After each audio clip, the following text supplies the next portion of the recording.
Good morning, good afternoon, and good evening. We are here today to host the Socialist International Women's Council meeting entitled How to Reinvent Our Future After COVID-19. My name is Debbie, and our team is producing this event on behalf of Socialist International Women. We have speakers delivering their speeches in English, Spanish, and French. Our interpreters today are Maria, Cecilia, Sandrine, Sarah, Luciana, and Patricia. This is our agenda for today, with various speakers speaking various languages. And we ask you kindly to select the interpretation function in your computer or tablet and select your desired language. We are posting instructions in the chat on how to use the interpretation.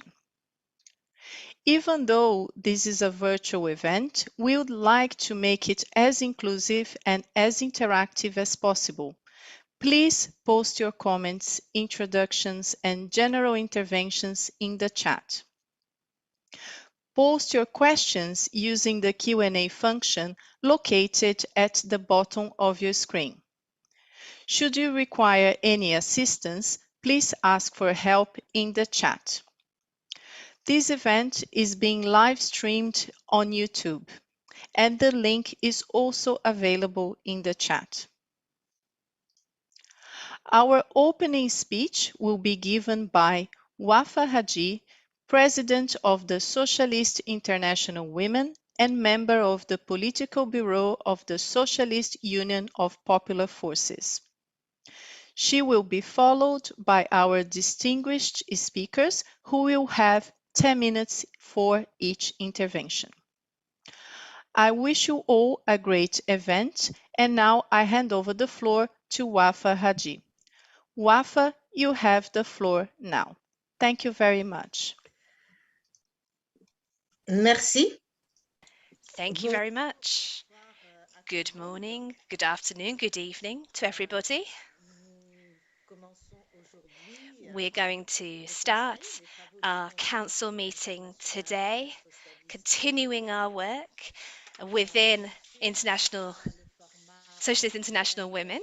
Of course, this is not our usual format. We usually have a couple of days, and today we've just got 3 hours to share our thoughts. We've selected a very topical theme given the current situation. I'd like to thank all our panelists who are here with us today. We're going to really promote an environment of exchange. We hope this will be very rich and fruitful, thinking about how to reinvent our future after COVID-19. Why have we chosen this theme? Quite simply because the health crisis that we're currently going through has become, as we know, an economic crisis and a social crisis, with several social fissures that were already existing but that have opened more. Growth, we've observed over the last year or decade, has been really undermined by the crisis. And we've seen that this declining growth in many different countries have created worsening inequalities. I would like to maybe just think about the issue of training as well. We know that the remote environment that we're currently working with was already a phenomena before COVID-19, but now the fact that we're all trying to work and study remotely has accentuated the differences in possibilities for education and training. We've therefore been able to actually track some of the democratic deficits that have been identified in the past and have really become more and more visible with the pandemic. With regard to the impact of this pandemic on women's issues in a general sense, I think that the first observation that we can make is that there's a real worsening of inequalities between men and women. And in my opinion, I think we can also say that this increase in inequality also brings with it what we could call a questioning of our acquired advances that we've maybe been able to highlight over the last few years, but that are now almost taking a back foot or being reversed. We've seen some of the wins that we've acquired over the last few years reversed, and we see many more women in a situation of poverty and vulnerability. We know that women represent more than 50% of the worldwide population, and we're seeing a decrease in funding for programs to promote equality. We've also, of course, seen an increase in levels of domestic violence directly resulting from COVID-19 and the difficulties we've been facing. So what future can we envisage post-COVID? How would we like to see our future? This crisis has really underlined some of the existing gaps, but we could perhaps see it as an opportunity for a new era. We think every country, every individual has been affected, and therefore we're really ready for reinvention here. We're ready to have a new consciousness, a new awareness of our current situation, looking to the future. And this is how we feel we need to envisage our council meeting today, an opportunity to reflect on the world of tomorrow, our future world as social democrats. How can we, as social democrats, actually think about the possibilities available to us to improve democracy, social justice, equality, and also respect for our environment? We can take this, therefore, as a basis, and we've built our agenda around this. We've got some of our presidents and vice presidents who are going to speak today, both in terms of international, as Socialist International and Socialist International Women.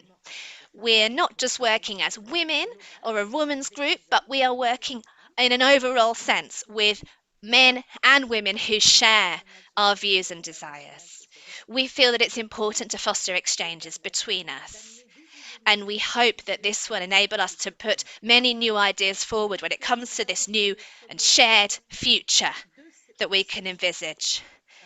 We have two sessions today. The first session is going to be devoted to the Mediterranean region and Africa, given the proximity between us and the common issues we share as a region or group of regions. We also have, I'll just go through our speakers, I think, for this first session then. We're going to hear from Hela Ben Youssef from Tunisia, Hadisutu Yakuba, who is from Niger, and she is Minister of Mines in the new government, the new president of the Republic of Niger. So I'd like to thank her particularly for her appointments. And we have our president, the president of Socialist International, Georges Papandreou. Good afternoon, George. So this is our panel for our first session. If we are able to keep to time today, and I encourage all our speakers, please, to do their best in that sense, we will be able to have a debate then with our council members who are here from all over the world. I'd like to say hello to you all and thank you for being here with us. I know it's been a long time since we've seen each other in the physical sphere, but it's great to see you online today. I think now I will give the floor to our first speaker, Ella. Good morning, good afternoon. You are Vice President of Socialist International Women, and you've been with us for quite a long time now. You're also Vice President of Etakatul, and you are also responsible, a member of a ministerial cabinet in Tunisia. It's a long time since we've seen each other face to face, in the physical sense, but we've been having many exchanges between us and keeping each other informed of our work. So I'd like to hear now from you in terms of what you feel are some important points for our future within the Mediterranean and Africa region. Um, so considering our region and then considering our issues and conflicts that we're facing at the moment and the repercussions that we've observed on the situation of women. I will pass you the floor now. Thank you very much. Thank you, President. Thank you all for being here today. Dear comrades, ladies and gentlemen, it's a real pleasure to be here today with all of you for this Socialist International Women's Council meeting to discuss and rethink our future in Africa and the Mediterranean, the future of ourselves and our young people, the COVID-19 generation, in a period marked by uncertainty.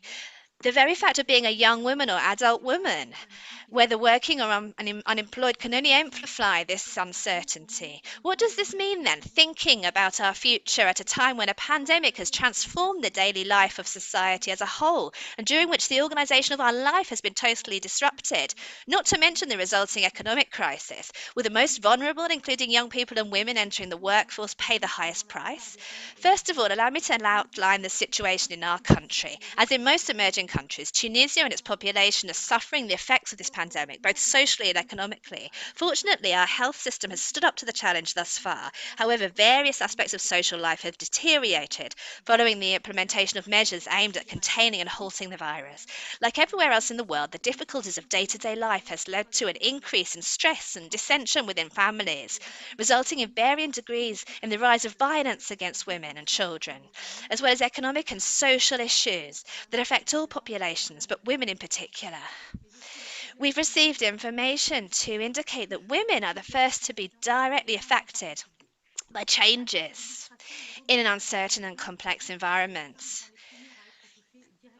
So, women are the ones who are actually suffering from this environment that requires the mobilization of a multitude of individuals. The International Labour Organization estimates that full or partial lockdown measures now affect nearly 2.7 billion workers, or around 81% of the global workforce. COVID-19 is dragging the world economy into a recession that will be very different from the previous ones. The situation is worse in developing economies, where the vast majority of women, 70%, work in the informal economy. Few are protected against dismissal or paid sick leave, and these women have limited access to social protection.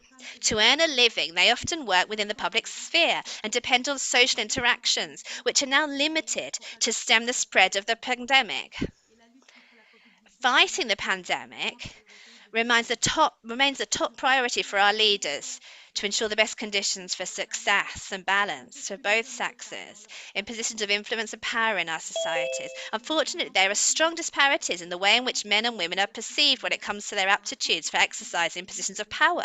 We must therefore collaborate and strengthen female leadership to transform our countries and our respective continents in accordance with the Global 2030 Agenda for Sustainable Development, and for my country and continent, Agenda 2063, the Africa we want. The situation of women in several countries remains unfair and unsustainable, especially since the onset of COVID-19. The pandemic's disproportionate gender-specific impacts have increased this vulnerability, so that the gains made are liable to deteriorate and in some cases be wiped out. This begins with how we see the distribution of power, work, and money in relation to gender. There are various alarm bells to be rung here, stating that it's high time for women, in all their diversity, to really count in the economy of their respective countries. This starts with our COVID-19 recovery strategies. We must take gender on board, otherwise, we risk reversing the progress made in gender equality over the past decades. Gender equality must be built into the very fabric of the next generation of global economic policies, and our presence today is yet another opportunity to raise a new rallying cry for other progressive feminists, both men and women, to join the dialogue and put forward their own ideas on how to make the post COVID 19 European economic system fairer. So let's work to strengthen the gender approach, and let's reiterate once again that this gender difference is the result of socio-cultural prejudices, harking back to the male model that marginalizes some significant skills within companies, namely female skills. We're well aware of the limits of this action, which again and again still comes up against obsolete but deep set social and cultural representations. you're, you're going very fast with us, says. I did send my text, so I hope this will help. Thank you. So, the efforts that have been made are nevertheless encouraging. The challenges of the 21st century remain climate change, health, the environment, depletion of global resources, the aging populations, talent development, social inequities, teleworking, new technologies. And these challenges require a new style of leadership. We must therefore advocate for a model that draws upon everyone's intelligence and respective talents to seek solutions to these multidimensional challenges which already exist and which will probably become more complex in the future.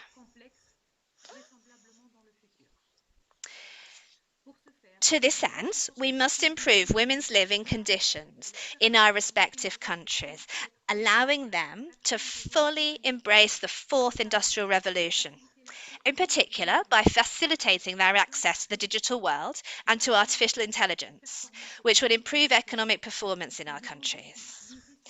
We must build on the change that focuses on immersing our young people in startups and incubators and facilitating social entrepreneurship as a driver for integrated and sustainable economic and social growth.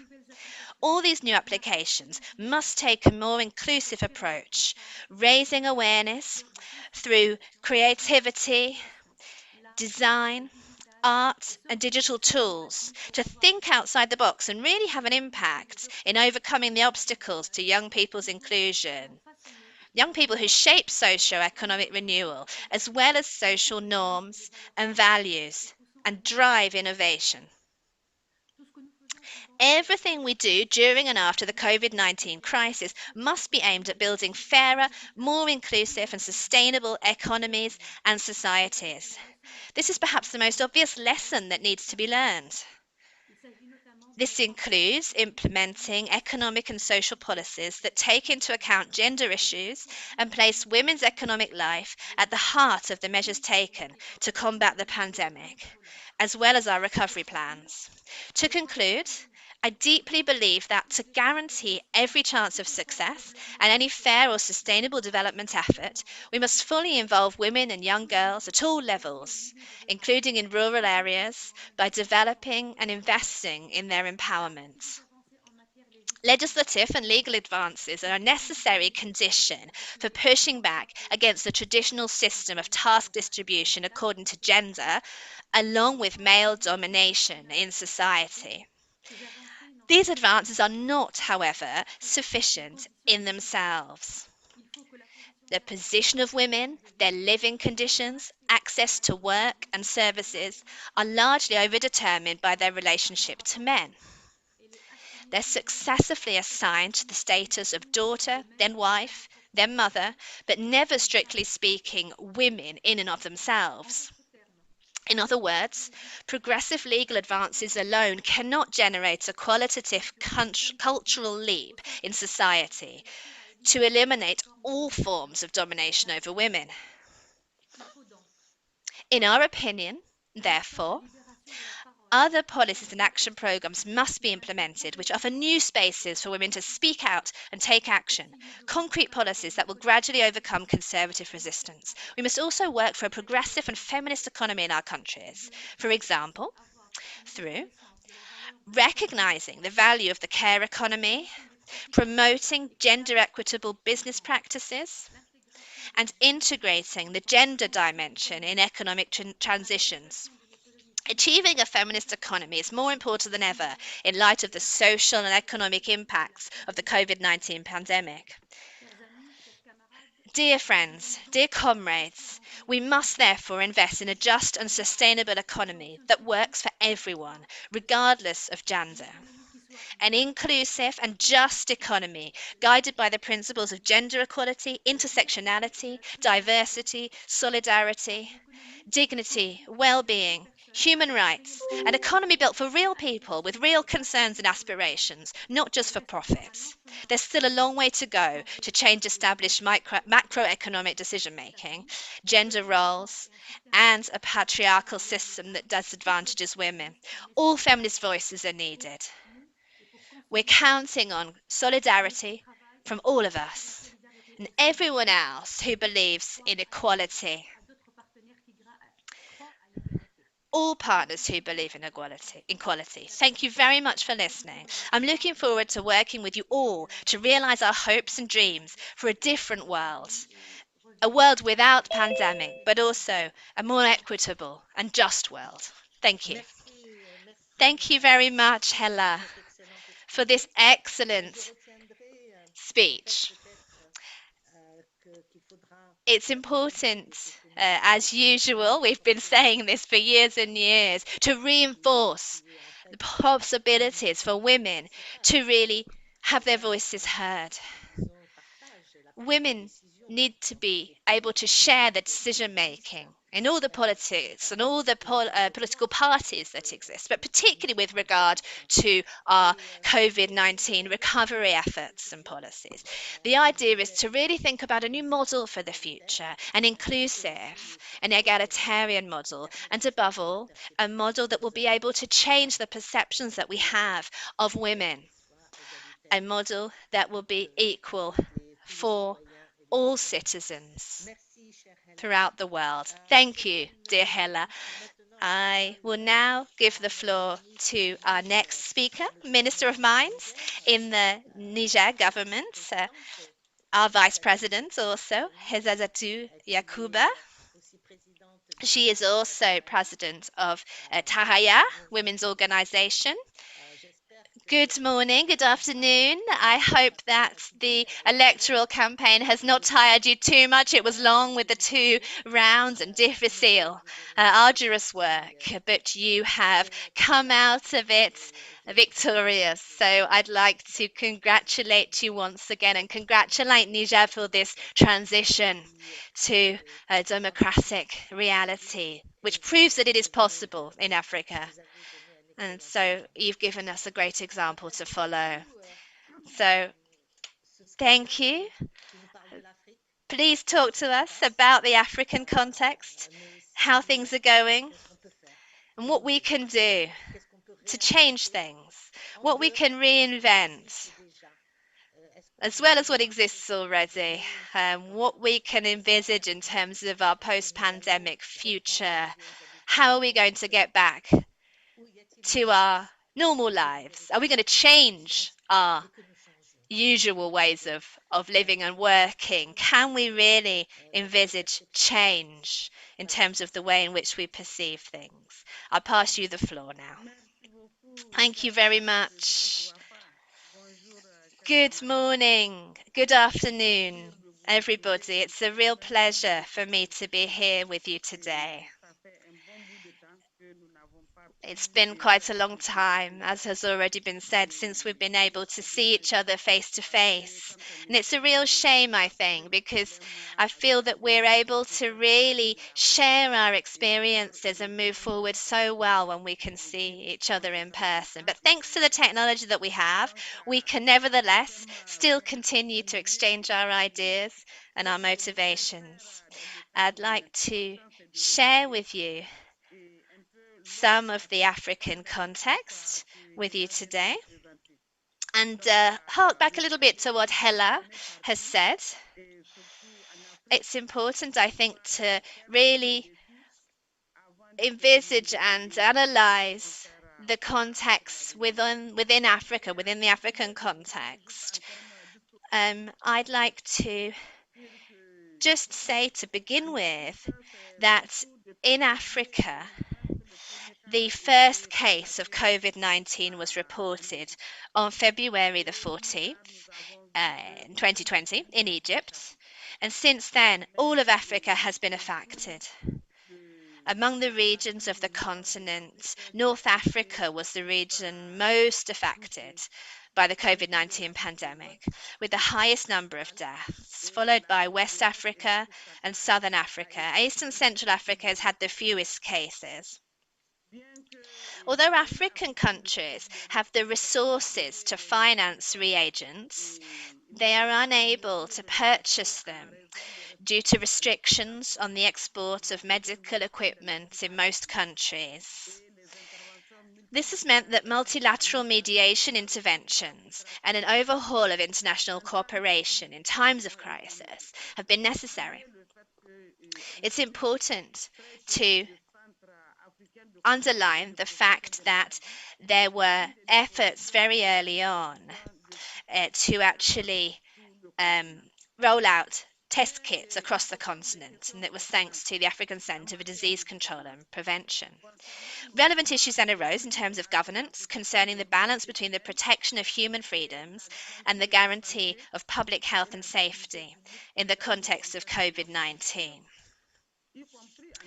The world, including Europe and North America, continues to experience constant economic and social decline as a direct result of lockdown policies that limit population movements and also restrict the movements of goods and the provision of intermediary services.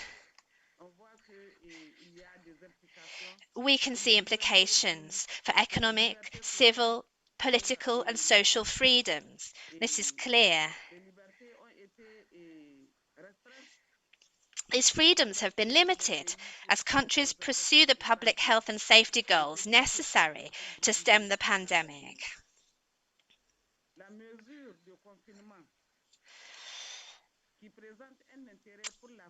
There is a real interest for Africa when it comes to actually controlling and stemming the flow of the pandemic through these political measures, these containment measures, because of our living conditions and the state of our economies, which pose serious implementation and human rights challenges. Statistics released by the African Centre for Disease Control and Prevention show that the total COVID-19 cases in the continent stood at 4.53 million on Thursday, and the total deaths at 121,000. If we compare this to the worldwide levels, Africa has therefore succeeded in escaping the worst case scenarios predicted. But we mustn't be fooled. Today, there are still question marks over the future. We have thousands of vaccine doses available through the COVAX facility, but they're not being fully taken up yet within African countries. According to the World Health Organization, today many African countries are at high risk of a resurgence of COVID-19 due to increasingly loose compliance with barrier measures, compounded by insufficient vaccination efforts and a lack of screening tests. According to the World Health Organization Regional Director for Africa, we must not be lulled into a false sense of security. The devastating spike in cases and deaths in India and the increase in cases in other parts of the world make it clear that the pandemic is far from over in African countries. It's also very early to talk about the post COVID period when we have not fully taken stock of the COVID period itself. The latest risk assessment conducted by the World Health Organization in 46 African countries indicates that 3 countries face a very high risk of a new wave of COVID-19. Another 20 are at high risk, 22 at moderate risk, and only one at low risk. We must therefore look at the challenges that are still being posed. Firstly, in terms of food, professionals in the field indicate that people with comorbidities are the most affected. We also need to review our behaviour, though, as most of those who really suffered from COVID were overweight. The Western world has taken a hit in that sense. There is some recognition that there's a healthier food environment in Africa because we often cook with natural products. However, we must note that the pandemic has also severely affected food security, especially in low income countries, with breakdowns in the supply chain and the economic crisis that has taken hold in developed countries and developing countries. We also need to consider our second challenge, a health challenge. All global health systems are vulnerable and have really been put to the test. The medical system, which has been so neglected, has led all governments to review the modernization issues and also their budgets when it comes to caring for the sick and also the working conditions of nursing staff who have been the most exposed. These include women on the front line. We know that women are most involved in the care professions. We must also denounce the policy of excessive privatization of health services in Western countries and the lack of both material and human resources in developing countries. Research has also shown its limits, but has proven that nothing is impossible when we really get down to it. The pandemic will doubtless never really end because the virus will still be there, and to eradicate it, vaccinations must be given to every individual. It is therefore important for all of our states to continue to educate and raise awareness among our populations with extensive vaccination campaigns, and also for professionals to continue to deepen their research on vaccines. We also have a societal challenge. Particularly in Western countries, we've seen that individualism has really taken hold. On the other hand, Africans are actually having quite a lot of trouble when it comes to social distancing, when it comes to avoiding gatherings, social events, weddings, baptisms, and deaths, limiting visits to hospitals, and really respecting the hygiene instructions in places of worship. If I take the example of Niger, if we have a relative dying of COVID, we cannot actually properly mourn our relative. And this is really, really difficult for us. I think people are finding it hard to adhere to the regulations in this sense. And I don't know if this is linked to our cultural norms or not, but it's something to really think about. Another real challenge for us is linked to governance. As I said before, and WAFA has also reiterated this, no country can do this alone. When it comes to testing, when it comes to taking measures against COVID, and when it comes to vaccinations as well. We need to share information between us. Multilateral and global cooperation must take place in all fields, on all continents. The war that prevailed at the time of actually trying to establish a treatment protocol must now give way to cooperation in developing sustainable vaccines adapted to our specific context, particularly for poor and indebted countries. We need to understand our needs surrounded this. And we need to look at the efforts by the World Health Organization and others and how these can be supported. I'm so sorry, but your time is up. We're going to give you an additional minute just to wrap up. Okay, no problem. So we've talked about the challenge of governance. We also need to think about what we can do now moving forward when it comes to looking at our future scenario post COVID. We've seen vast vaccination campaigns already taking place, but we need to continue to remain vigilant.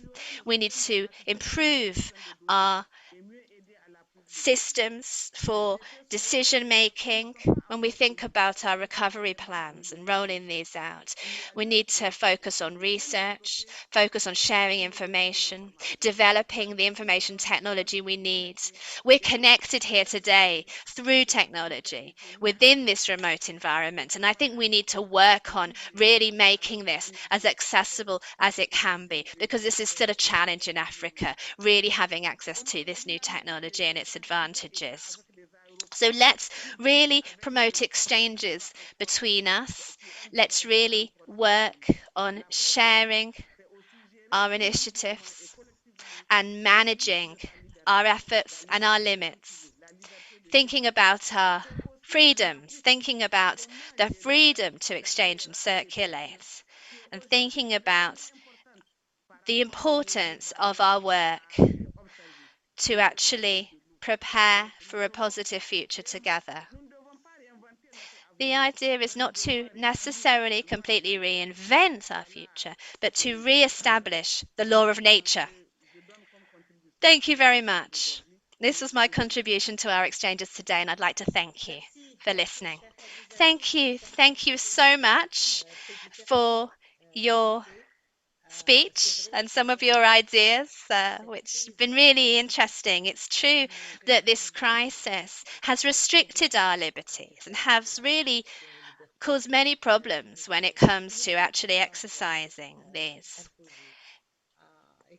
It's important, therefore, to really weigh up the risks and to consider the fact that COVID is still a real threat, particularly when we think about our health systems and the vaccination policies, where there are obviously many challenges, and governance issues, as you mentioned. This is a real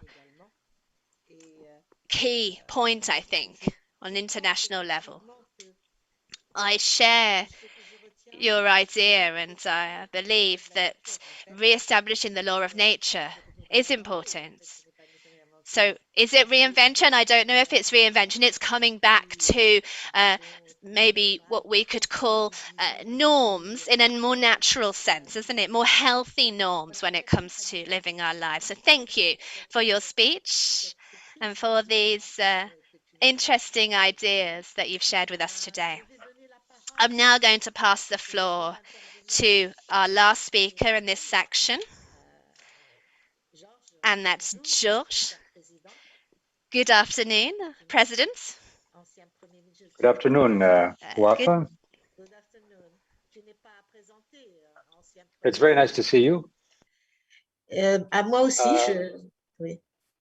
Dear comrades, I don't know if you can hear me. Dear comrades, dear Wafa, Hella, Hadizatu, dear Luis. Yes, we need to think of the future, and the pandemic has given us some lessons. The tragedy is truly unprecedented.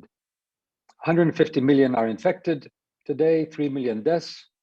According to the World Bank, 100 million have been pushed into extreme poverty because of this, and 250 million jobs have been lost.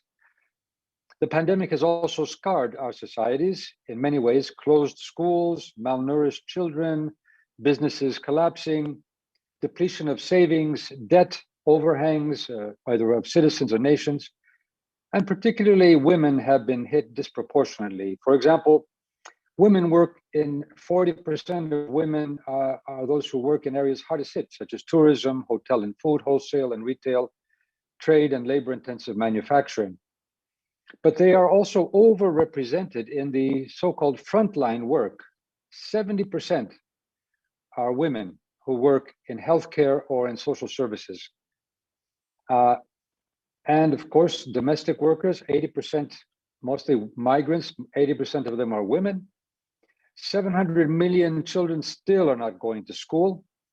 And that even poses a higher risk for girls' education and their well-being, as girls are more likely to drop out of school, are also much more vulnerable to violence, child abuse, child marriage, adolescent fertility.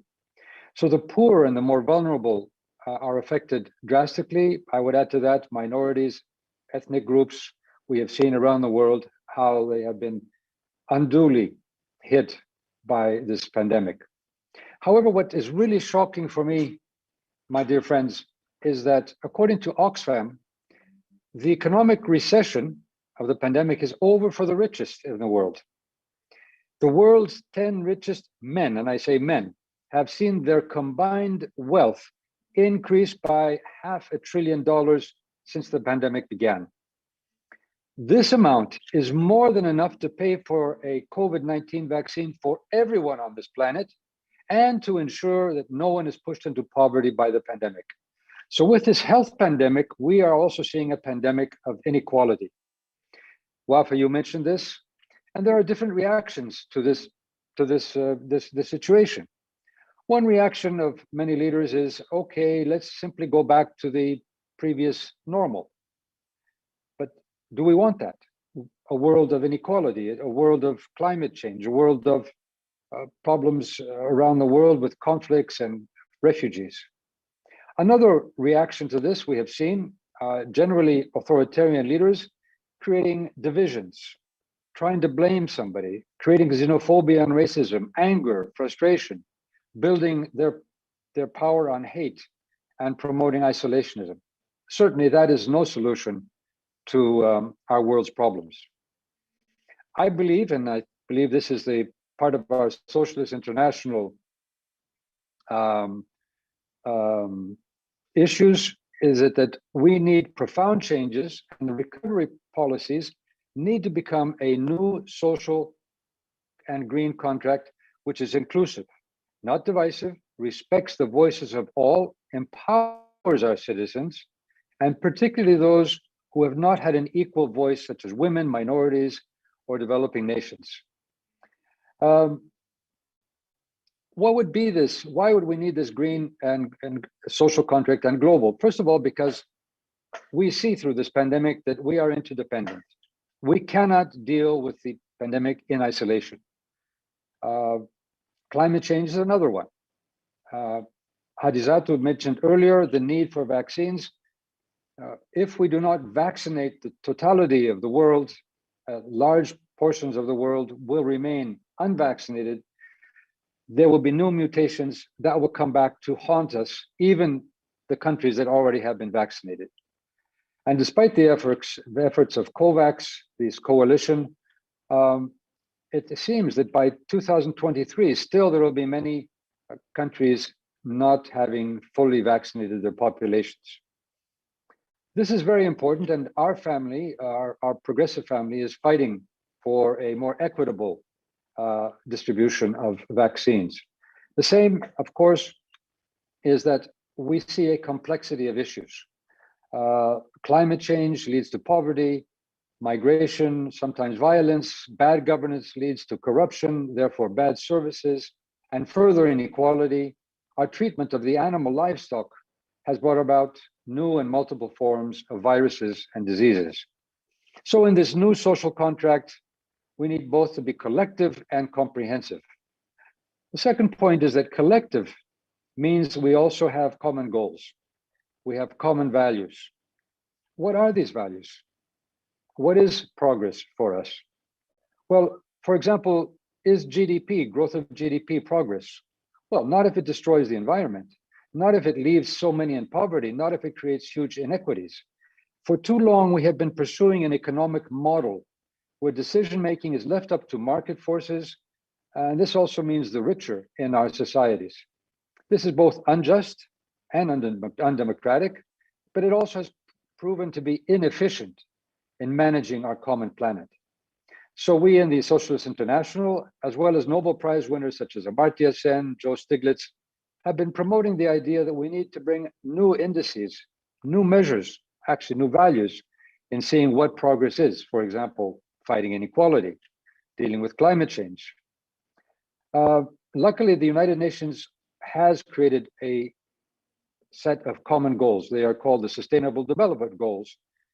And clearly, we as a socialist family identify with these goals, such as good health for all at all ages, access to education, good governance, gender equality, poverty elimination, protection of vital resources, debt relief, protection of water, and so on. So we need to recenter our politics to invest in human beings, empowering each and every human being for this major transition we are facing today and tomorrow. But this also brings me to another point of technology, which you have mentioned. We need democratic control of technology. It has given us great potential. For example, we are now communicating with each other virtually, but it also is changing the nature of work. It will eliminate many jobs. It will make work more flexible, but also more insecure. And many authoritarians are using technology to persecute opposition, to spread false information, to stifle freedoms, to bully the weaker, and very often they are women. So investing in citizenship, investing in human beings in a more just, equitable, and democratic future is important. My final point, we must unite around these progressive values. Our challenge is to develop the leadership and political coalitions globally to create a dynamic movement, to foster cooperation rather than antagonisms. And the pandemic, as Wafa said, provides us an opportunity. It's the first time historically that we all share an experience at the same time, real time, through our technology. Emotions, the songs, the sorrow, the grief, the relief when a loved one of ours has recovered. But this common experience also opens a possibility that this crisis becomes a catalyst for a collective understanding and motivation and organization for real change around the world. This, however, will not happen automatically. We must take action. We must develop collective responses to the issues of poverty, sustainable development, climate change, health and education, connectivity, water management, gender equality. Work in solidarity in these new coalitions. Let me give you an example. Many countries have signed up to the Istanbul Convention, which protects women against violence, domestic violence. And we've seen this grow during the pandemic. Unluckily, the country where this treaty was signed, Turkey, recently decided to withdraw from it. And I know our SI member party, the CHP, is fighting valiantly to change this decision, but they're not alone. Progressive forces, socialists, Greens, labor movements, Democrats in Europe, but around the world are fighting with them. We will not accept that violence against women can be considered normal in a post-COVID-19 world. But this is just one of the many examples of how we progressives, socialists, Democrats can work together, and with other movements, the Me Too movement, Black Lives Matter, the young climate activists. And I personally believe that the women's movement can become a bridge, fostering cooperation in the spirit of internationalism and solidarity. And internationalism has always been part of our tradition in the Socialist International. This has been a tradition, of course, in our work in Africa and in the Mediterranean, from fighting against apartheid, working for a just solution on the Palestinian cause. I think the pandemic has raised a new specter of how a dystopian world could be, a dystopian world which we don't want. But only if we reinvent the future based on our progressive values can there be light at the end of the tunnel. And the Socialist International and the Socialist International women will be front runners in this fight for a better and just world. Thank you very much.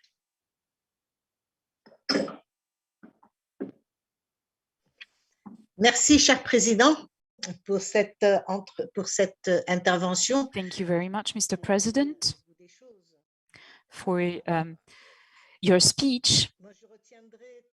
And I will say that I like your green and socialist contract.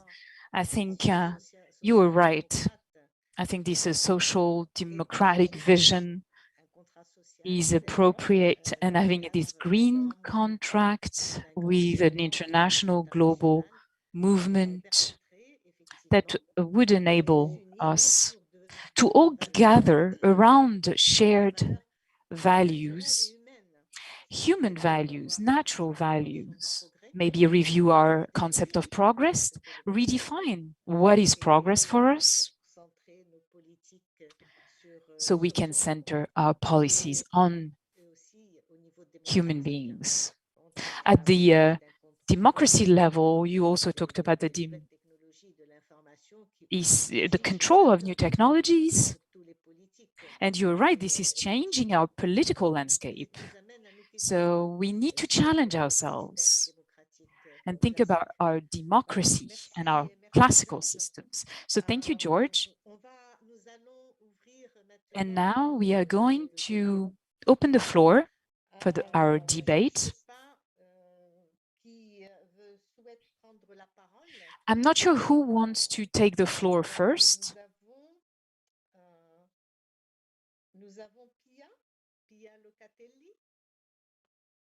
So we have Tia Locatelli.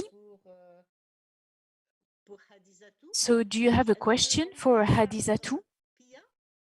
Pia? So I think you have a question, so we're going to give you the floor, I believe. Hi, Wafa. Would you like me to give the floor to an attendee or to one of our panelists? Oui, on va prendre. Yes, we're going to take 4 or 5 questions, and then we'll ask the panelists to answer. So we're going to ask first Pia Locatelli. I think she had a question. She's our previous president, so if you can give her the floor, that would be great. Thank you. I've just given her the floor, so she should be able to switch her mic on. Thank you. Pia, est-ce que tu voudrais bien allumer ton micro, s'il te Pia, plaît? please, can you unmute your mic? She unmuted and then she muted again, but she is able to unmute her mic.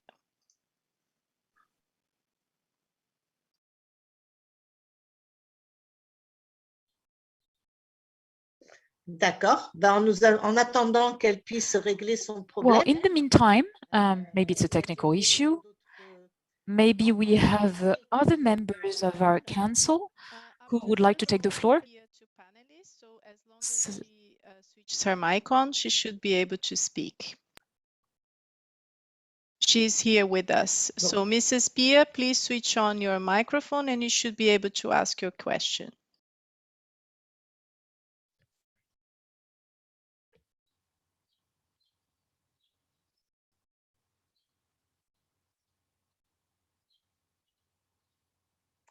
Bien, écoutez, comme elle ne peut pas répondre. So apparently there is a technical issue. She actually texted me her question for Hadizatu, so I am going to ask the question in her name. I will ask this question in English. I think what happened is Mrs. Pia has switched her mic on. Mrs. Pia, can you speak, please? Or her connection is quite weak. I think she has a connection problem, but we have given her the floor. Donc, je vais poser la question à Hadizatou. So then I'm going to ask the question myself. I will ask it in English. I am sadly surprised at the barriers people from Africa have to face to have vaccines available. I ask Hadizatu and all panelists of the session, what are the initiatives to be taken to eliminate or overcome these barriers? Wafa, when you take the floor. Oui. Alors, est-ce qu'il y a d'autres questions? Any other questions? So maybe Hadizatou could answer this first question, and then maybe other panelists would like to jump in too in the discussion, and then we'll wait for other question. Hadizatou, the floor is yours. Can you repeat the question, Wafa?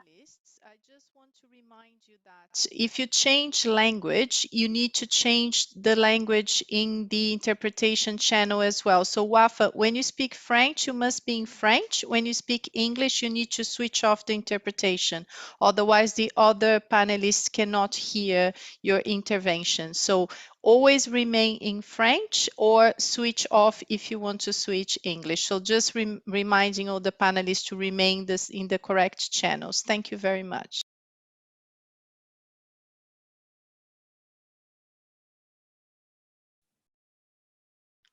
C'est bon, je peux aller, Wafa? May I answer?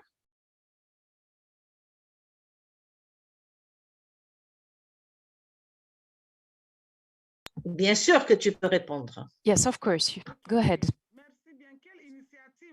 Thank you very much. So you were talking about the initiatives here.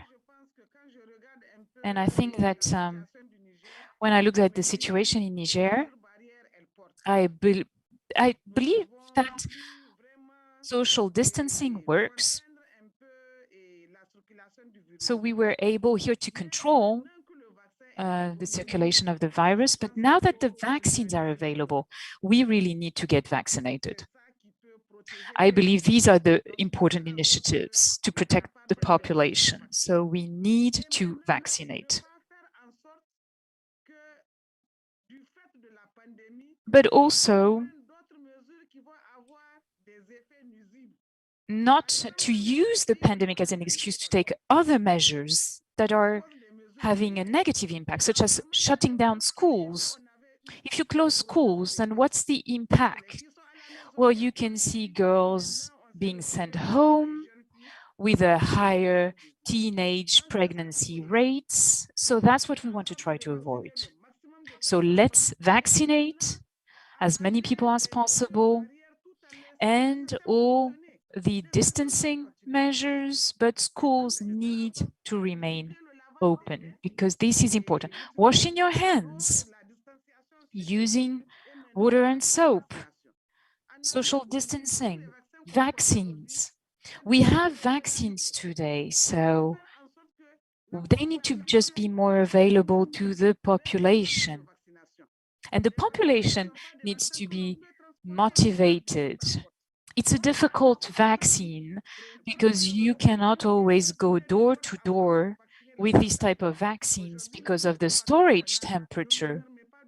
We are not able to do these type of initiatives. So we need to tell people, go to the vaccination center. And I believe the population here in Africa is used to just staying home, and health professionals go from home to administer the vaccine. But that is not working with this type of new vaccines. With the storage temperature, it's like 50 degrees Celsius outside, 45 degrees outside. It is not possible to protect the cold chain for the vaccines. So this was to answer to your question, Pia. Thank you, Hadizatou. I think, George, you asked for the floor. So George first, and then Hela. But before giving you the floor, Hela, I also have a question specific for you. But please, George. Yes, I don't know if you can hear me. And luckily, I cannot put my video on if you hear me. We can hear you, George. We can hear you. It's just that your connection is very weak. If we switch your video on, we cannot hear you, but we can hear you. Okay. Please carry on. Okay, so I will simply say a very, very important question. The global society and the richer nations need to invest in producing more vaccines and helping the developing countries have access to the vaccines. That is, I think, one of the first issues. And it's not very much money. It's very little money compared to the huge amounts of money that are already being put into the economies of the developed nations. There is a huge amount of stimulus and recovery money. Only a small fraction of that money would be enough to buy vaccines for the whole global population.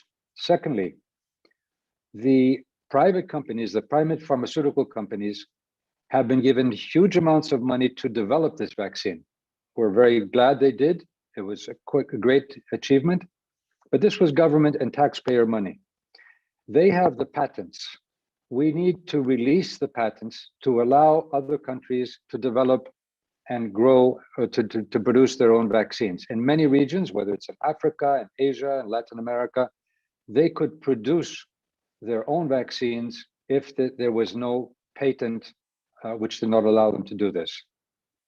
Finally, as Khadijatu said, we don't know how long this pandemic will take, or even if we will have new mutations.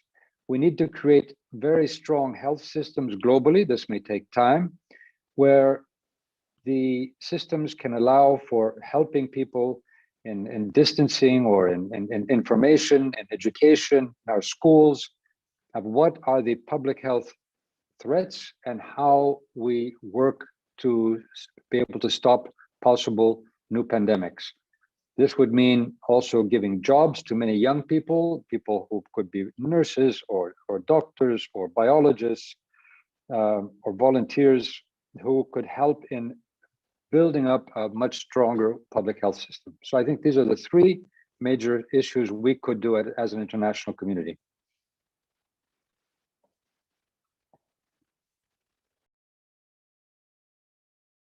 Waf, I think you need to unmute. Merci. Merci, Georges. Thank you very much, George. Thank you for your contribution.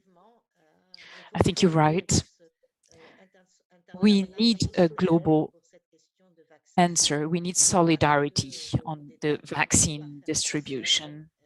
Many governments and countries cannot here afford or provide vaccines. And you're right, you talked about the international pharma companies which patented their discoveries, and we need to find a way. We need to find an agreement. Hella, so of course you'd like to answer to this question, but right before, I also have another question from Lilian Machado.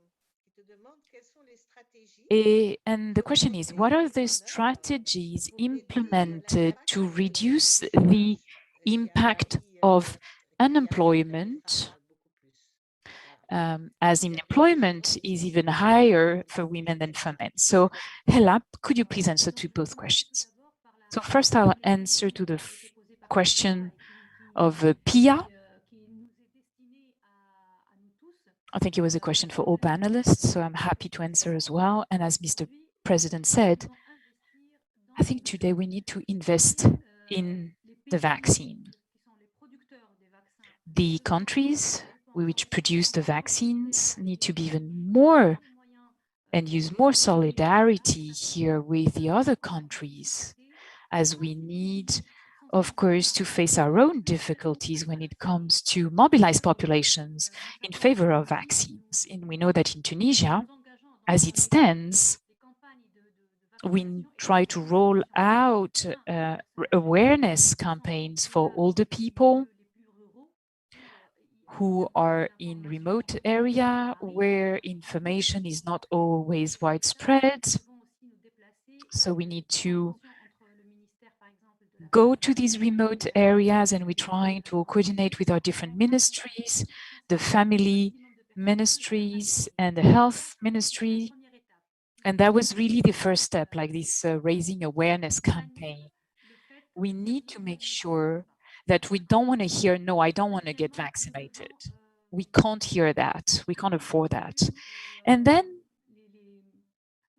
I believe we need to act on the fake news on vaccination. We hear some people that don't want to get this vaccine, they want this other vaccine. And I believe that the WHO and the scientists are doing a great job at assessing the different vaccines. And I think, of course, We will see what is the real impact of this vaccine on our health in the future. However, they are safe as far as we know. And in parallel, the health systems of each country will need to be developed. So we need to invest in the population, the health of our general global population, but as Adizatu also mentioned, we need to build a stronger, more resilient health system. And we need to do everything we can so health in our countries is not privatized.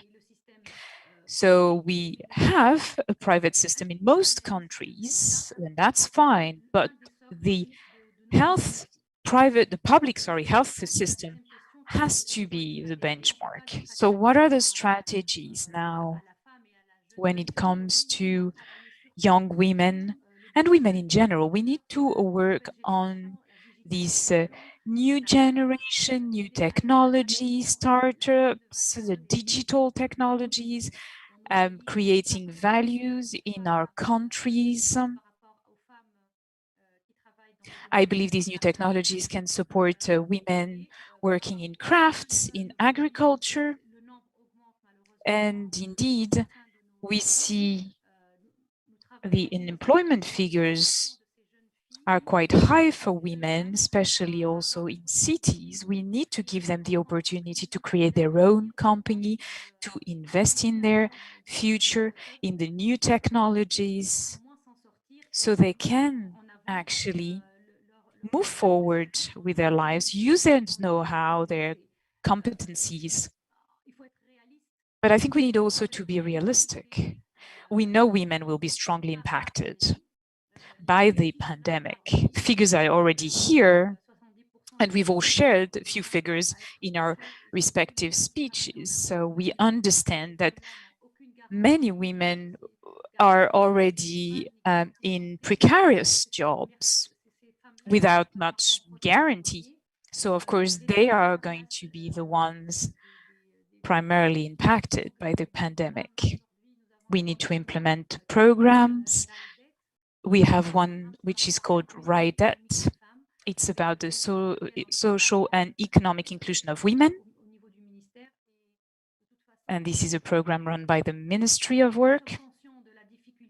We are aware of the difficulties we are all facing, but we need to be also aware that some minorities, ethnic groups, the young people will be strongly impacted. So we'll need to use and to be real, working together with you all, dear colleagues and comrades, so we can all together improve our future.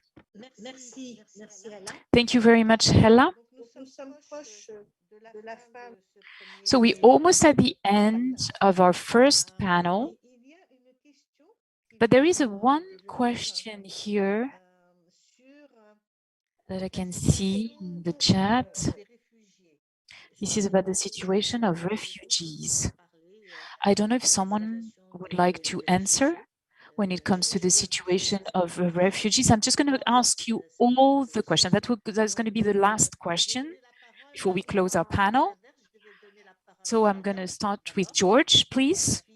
I'm going to ask you the question and then also to conclude, and Hella, and then Hadizatu to close this session. So George, please. Thank you very much. I have been a refugee, as Luis also has been. We were together in Sweden. My father, my grandfather, grandparents, great-grandparents were refugees also. And so I have a soft spot for the issue, but I think the refugee issue shows something very clearly. We cannot have second or third class citizens. When the pandemic hits, it hits everyone. And if we do not take care of everyone, if we do not protect everyone, if we do not protect the poor, if we do not protect the refugees, if we do not protect the migrants, this pandemic will come back to hit us. I will take, for example, Portugal is a country which did something very good. Unluckily, Greece did not. I wish it had. they decided that everyone who lived in Portugal, whether they were refugee, migrant, illegal, or whatever, they would get temporary legal status so that they could be part of the health system.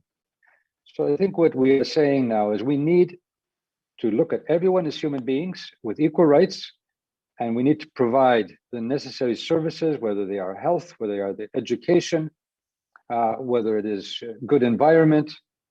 This is what a green social contract would be, not only at our national level, not only at our regional level, whether it be Europe, Mediterranean, or Africa, but at a global level.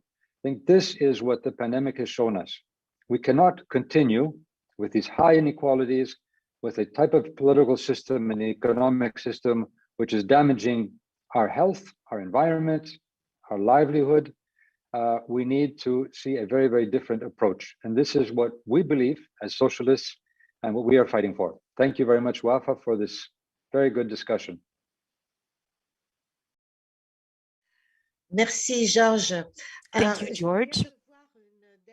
I actually received the very last question, so I'm sorry, I am going to ask a last question. So we all need to know our health status before getting vaccinated. But in Africa, many people don't have access to this just basic health care. So I'm sure Hadizatou, you'll be able to answer to that. So vaccine and healthcare, what's this link? But before, we're going to hear Hella and then Hadizatou, and that will be it. À l'immigration, je suis tout à fait d'accord. Je suis tout à fait d'accord. On refugees, I agree. I agree with Mr. President. I think we all agree. A refugee is obviously a citizen, and they need to have access to health care, to food security, and of course to the vaccine. So if you remember early 2020, for the first wave of COVID-19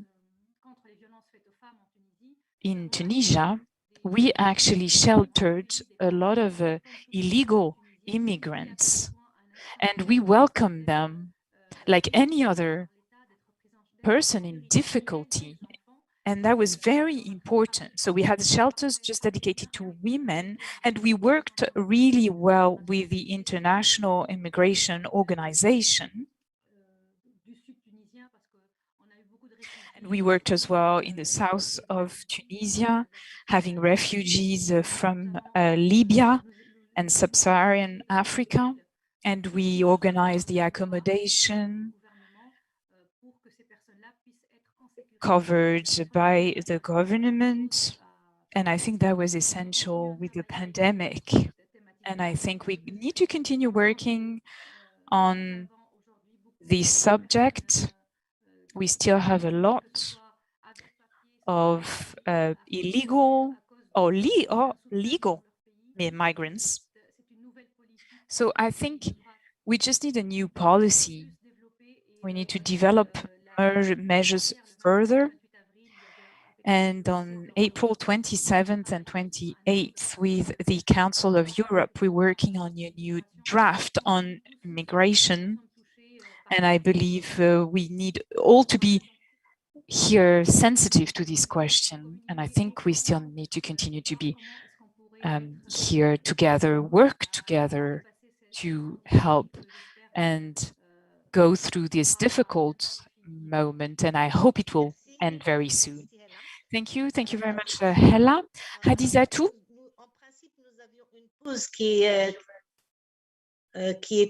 So we had a break scheduled at 4:15. I'm afraid we are late.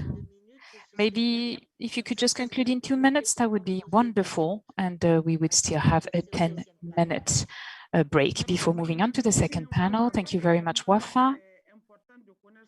You're right. It's very important to know how you are and what's your health here status. So In the rural areas, of course, you're right. I totally believe that this is difficult. That's the reality. And when I went to get vaccinated, there is a whole form you need to fill in. And your health practitioner is going to review all the data. But it's not something formal. But then on the other end, what we can notice is it's not necessarily told to the after the vaccination. It should be explained. If you're not feeling okay, if you feel here unwell, please contact us. And I think this is not communicated enough to people. It's very important to understand that side effects may happen. You may have fever, you may have some joint pains, but you need to report that to the health authorities. And unfortunately, this link isn't actually happening at the moment. So that's all I can say here. But you're right, it's very important. It's very important to make that link with the health status. Thank you very much. Because the only form that exists, is this form enough? Do you just consider that that's fine? You're fit to get the vaccine? I'm not sure, especially in rural areas, but that's the way it is. Thank you, Hadizatou. You were very brief, so we can conclude now this first panel. It was very good to have this overview of the situation, how we all lived through the pandemic here in the Med area, in Africa, in Europe. And also we talked about the future. We will now have a 10-minute break. It is 4:24. So we will come back at 4:35 for the second panel. And this panel will be for Asia and Latin America. Thank you very much and see you in 15 minutes.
Rebonjour tout le monde. Welcome back, everybody.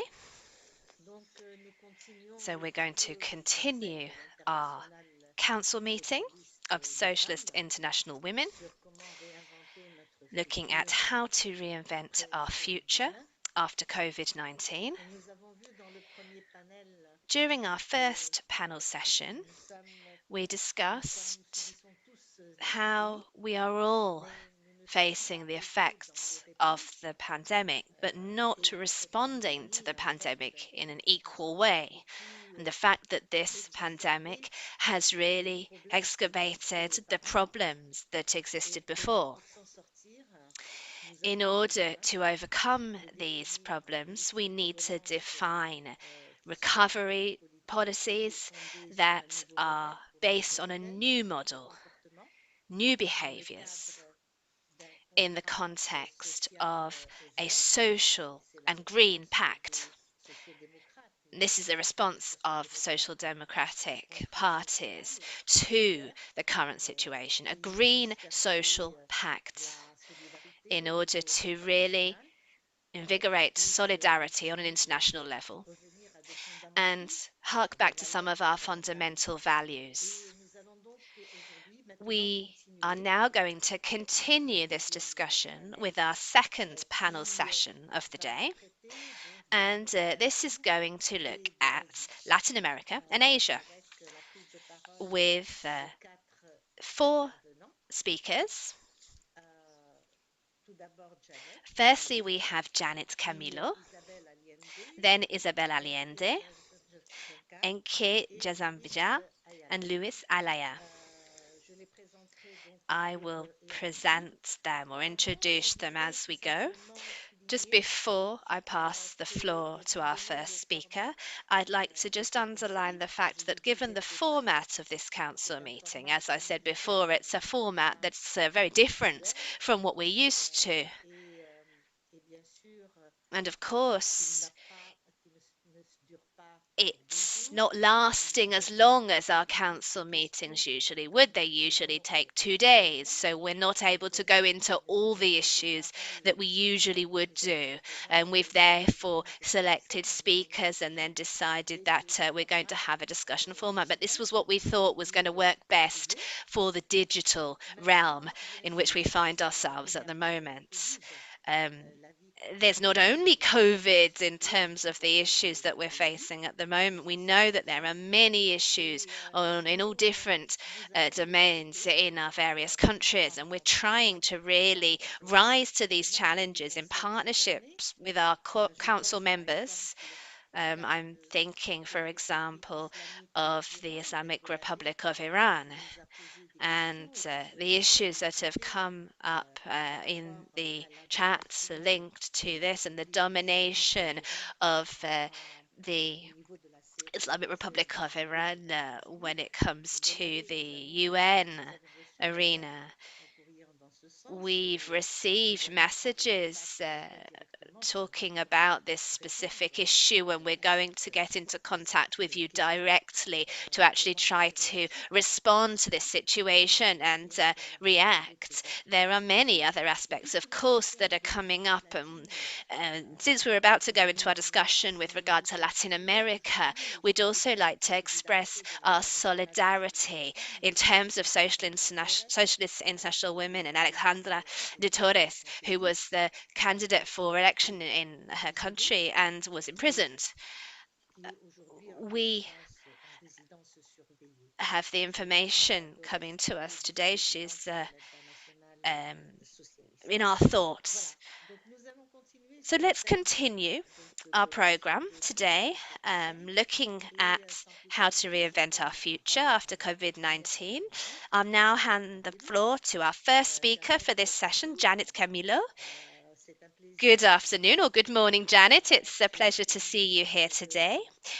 You were Minister for Women, and you're an advocate and an activist, a member of the PRD, the Dominican Revolutionary Party, and you come from the Dominican Republic. We'd like to say, therefore, good morning, and could you share with us the situation in your country and in Latin America in a more general sense when we look to the future with regard to today's question, today's theme? Thank you. The floor is yours, Janet.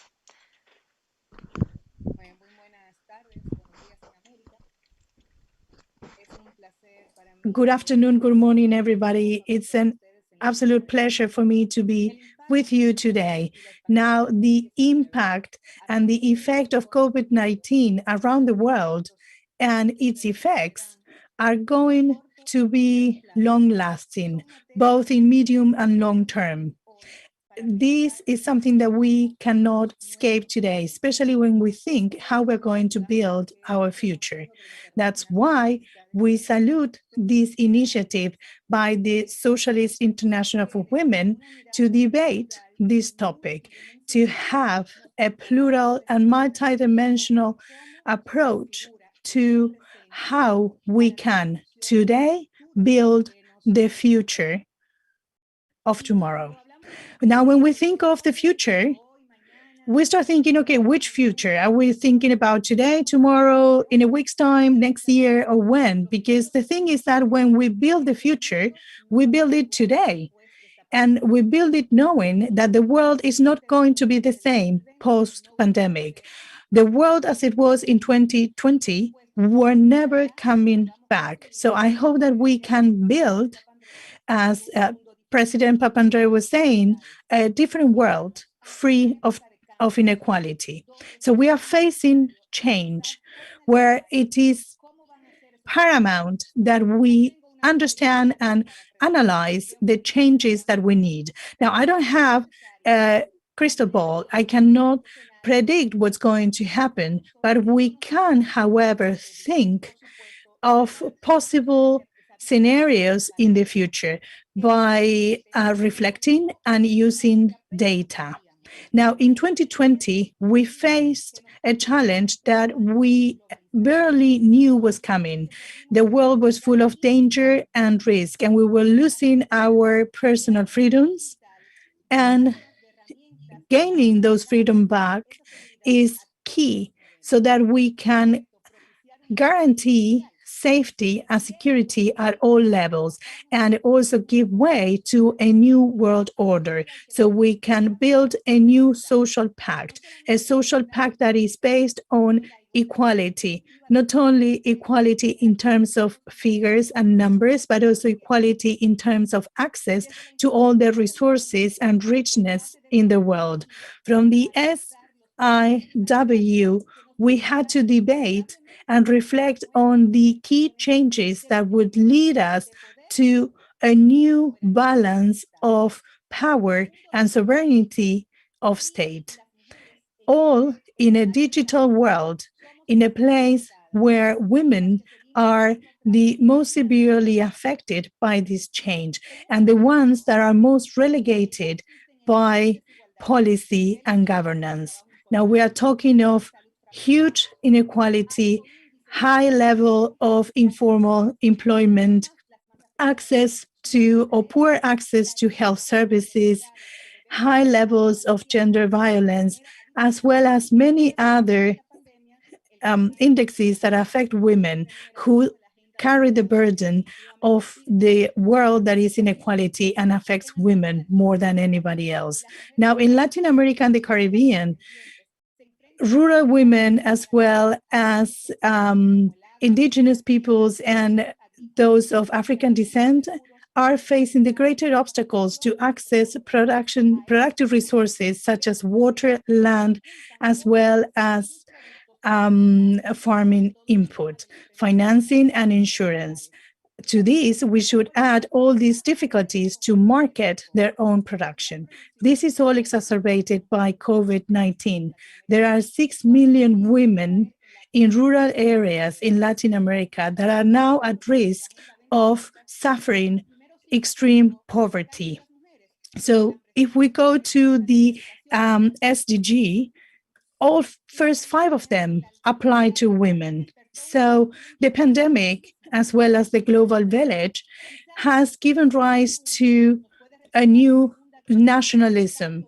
We are facing now echoes of the World War II, as well as world leadership that doesn't seem to understand the real need of global societies, as well as the impact that the quarrel between China and the United States, where the pandemic originated, and the reflections such as Angela Merkel, who said that we need greater cooperation in coordination of all our health and macroeconomic efforts in order to face the vaccine. Things like who's going to produce the vaccine? China, where the virus originated, now is the world's savior, producing the vaccine that is now being distributed among the poorest countries in the world. And this is obvious everywhere in the world. For example, Eastern Europe, every single national government implemented their own health and economic policies.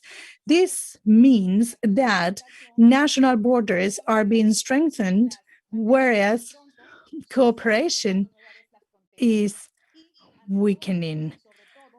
Faced to this, what we need is to be optimistic. We cannot lose our optimism in view of the future. So we hope that the SIW can invite analysis, debate, and planning for the future, understanding that what we are facing, a cultural, political, societal, and state stated challenge. We need horizontal cooperation. We need our utopias, because our utopias keep us moving forward. It's key that we encourage national desire in plural, desire that is compatible with all the citizens around the world. So everybody has a right to their voice and to generate dialogue in order to build the future, because the future is a right. Now, uncertainty destroys the future. The uncertainty of climate change, of the future of work, the future of the economy, as well as gender inequality, destroy everything else. And they give way to hate and violence, especially violence against women. So we need to understand that embracing difference and living with it is part of the fabric that expands rights, that build the futures, and that fights uncertainty. And that is the role and the responsibility of all social democratic parties post-pandemic, so we can build together the foundations of a new world order that is using policies to fight for what is essential. We need to appreciate it, and we need to share our essential resources. Women in Latin America and the Caribbean need to build leadership, need to promote this sharing, understanding that the pandemic is actually taking us back 10 to 15 years. We said that 1.5 million deaths happened in Latin America, and it was the last continent reached by the virus. So what's happening now is that there are over 1,000 people that are contracting the virus every day in all countries of Latin America right now. So we need to give way to a new tax and gender pact. We need to redistribute the care responsibilities in our societies. We need to foster employment, create employment programs, especially for those groups of women, such as indigenous women who have less access to the work market. We have to boost our gender agenda. We need to support those policies, few and afar, that encourage access to education. We need to fight the sexist chauvinism in our continent. We need to rebuild the idea of femininity and the role of women. Education is the road to equality. It is the other side of the coin of freedom. So we need to address this. We need to address non-remunerated work in women in comparison to the work done by men. There are more than $10 million of work product that is 10% of the global GDP that is created by women in informal unemployment. So the burden of care on women is one of the things that we need to address, access to the work market and education as well. We have now an opportunity to tell a different story, to rebuild the narratives of our societies. We have now the opportunity to address fear. So all socialist parties have to lead the way in building this new narrative, because it is key for all social democratic parties to achieve equality, emancipation, and autonomy, because the future starts today. So as women have to be daring, we had to be determined, we had to continue to work towards our goals, knowing that together we can create better plans and gain better and greater benefits for all of us. So we need to work towards creating and building societies that are built on solidarity, so that after the pandemic, we can strengthen international cooperation, knowing that unfortunately, international leadership is failing right now. It's our responsibility towards the whole of humanity. Thank you. Merci, chère Jeannette, vice-présidente de l'Internationale socialiste des femmes. Thank you so much for your excellent speech, Janet, and your call to action. Your call to action for a more equal world so that we can build a future together based on our collective and participative responsibilities, to really allow for a coexistence that takes everybody's rights into account. This is the responsibility of social democratic parties. Indeed, we need to fight to really set up the inclusive policies that we dream of. We have to combat fascism through education, through awareness raising. This is something that's still necessary in our world today. When we envisage a world of greater solidarity, we can talk about new ways of working within the development arena. So it was great to hear these ideas and this call to action. I'm now going to pass the floor to our next speaker, Isabel. Isabel is going to talk to us today from Chile. She is Vice President of the Socialist Party of Chile. You're on, Wafa. I think accidentally you were muted. But Yes. we can hear you. Oui, c'est ce que j'ai vu. Oh, excuse me, yes. Oh, okay. Wafa, I think you accidentally unmuted. Sorry, Isabel. Wafa, are you okay now? Go on, Isabel. I think it's fine.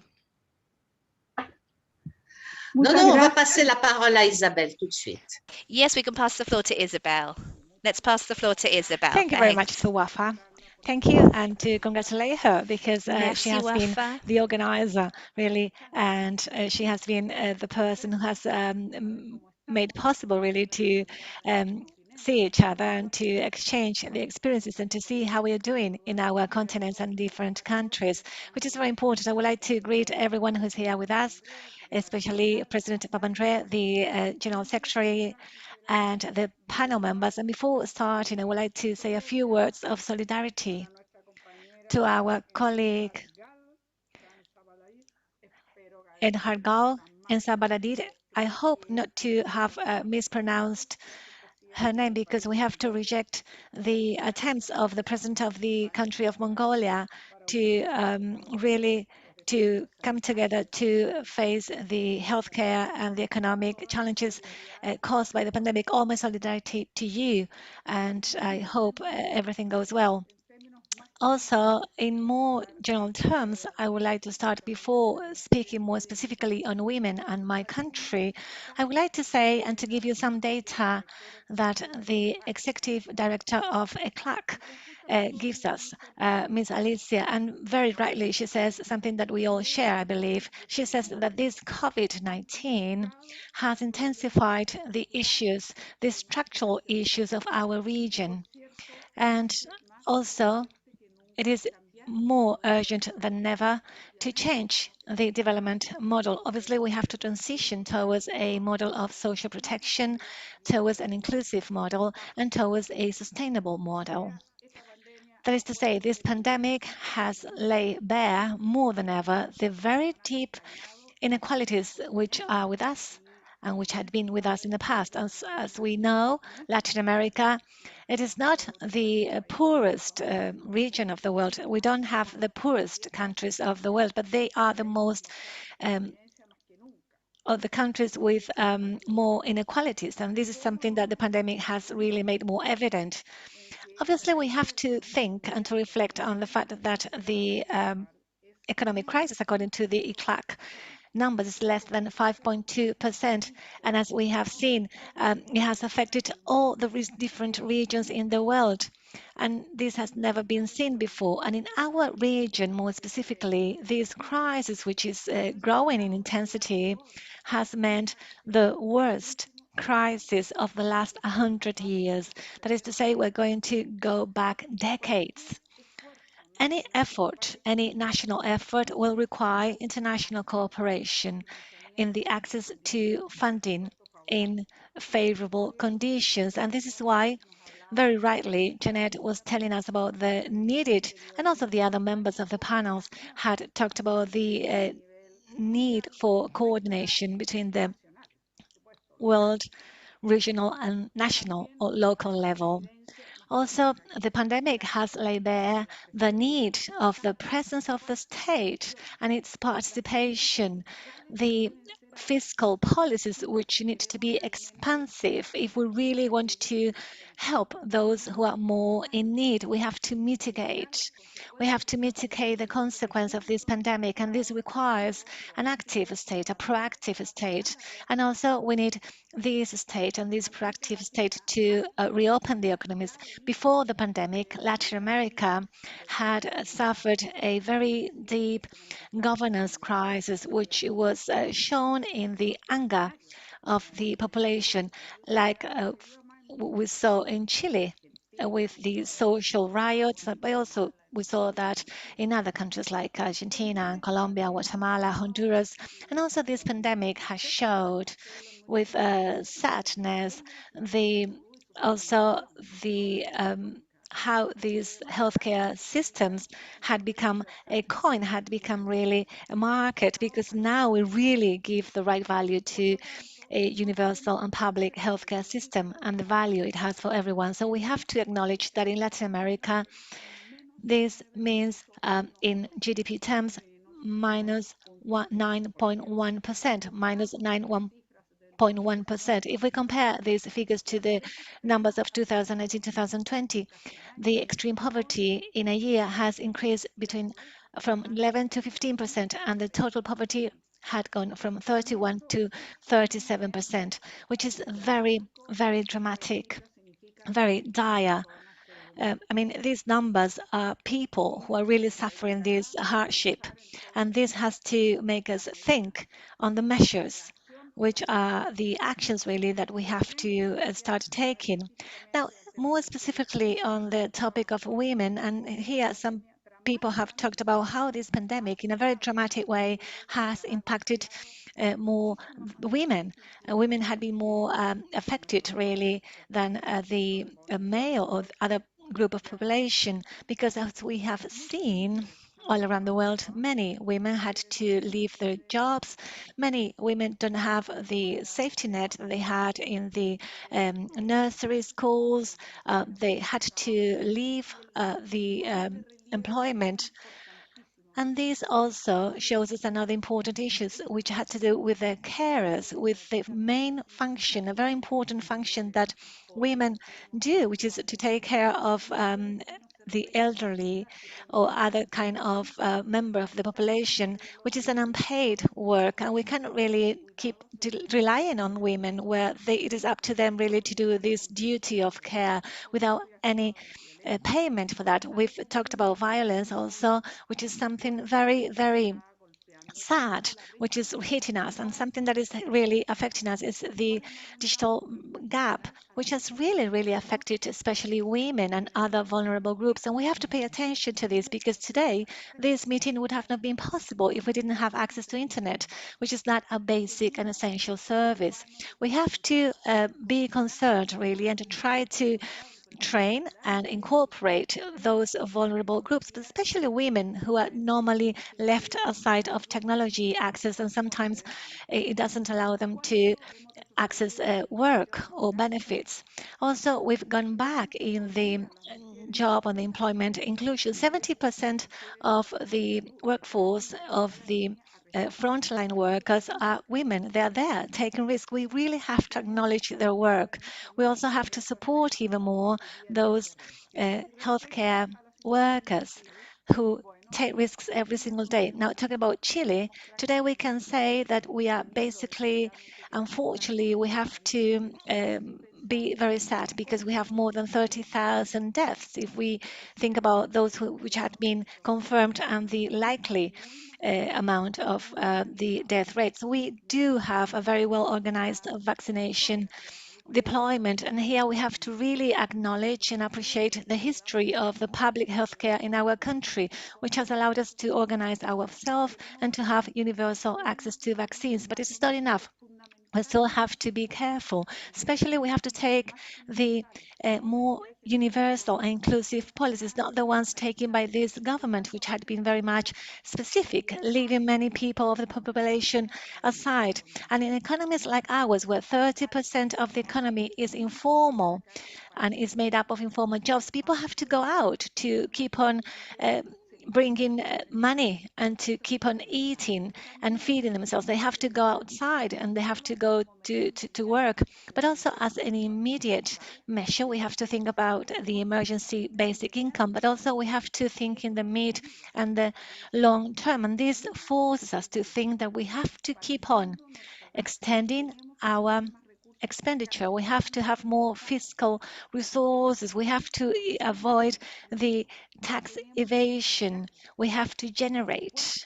Obviously, we have to generate more taxes and we have to charge more taxes to the wealthy or to the super wealthy members of the population. There is now a bill which is at the parliament at the moment, but we have to review also the retroactive taxes, which has a huge impact in our population. Therefore, we have to move forward towards a tax reform which will allow us to give sustainability to the near emergency expenditure, but also when we look ahead to the future for the recovery, because also we have to start taking action. We have to stop talking.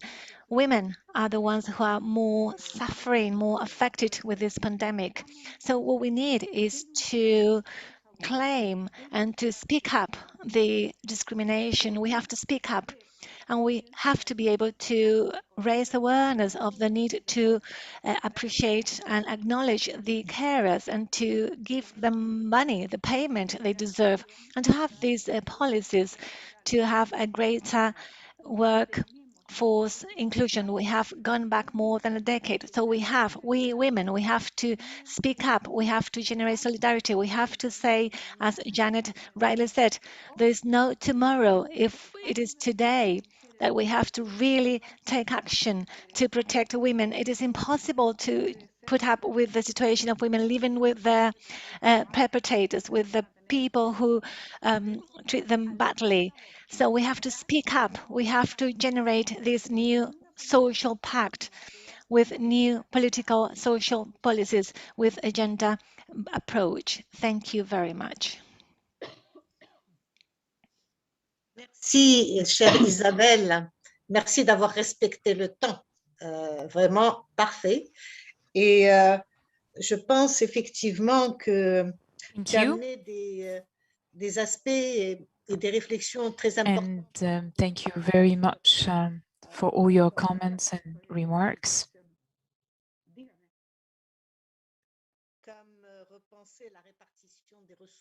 Such as thinking about how to split resources at national and international level, and considering that digitalization is a reality and that these should be here a key for inclusion and not exclusion. Of course, you've got tax policies, and you're right, we should act on the tax policies to have a better allocation of resources. And I love your conclusion when you say that women need to speak up, have and affirm their rights. And I think you're right, we need to create here a vast international movement for women's rights, and the SIW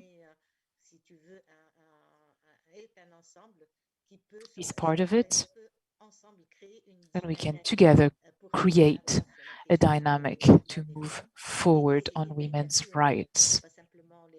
We need to include not only the SIW members, but also going further, open to other NGOs and organizations, and be open to listening to others.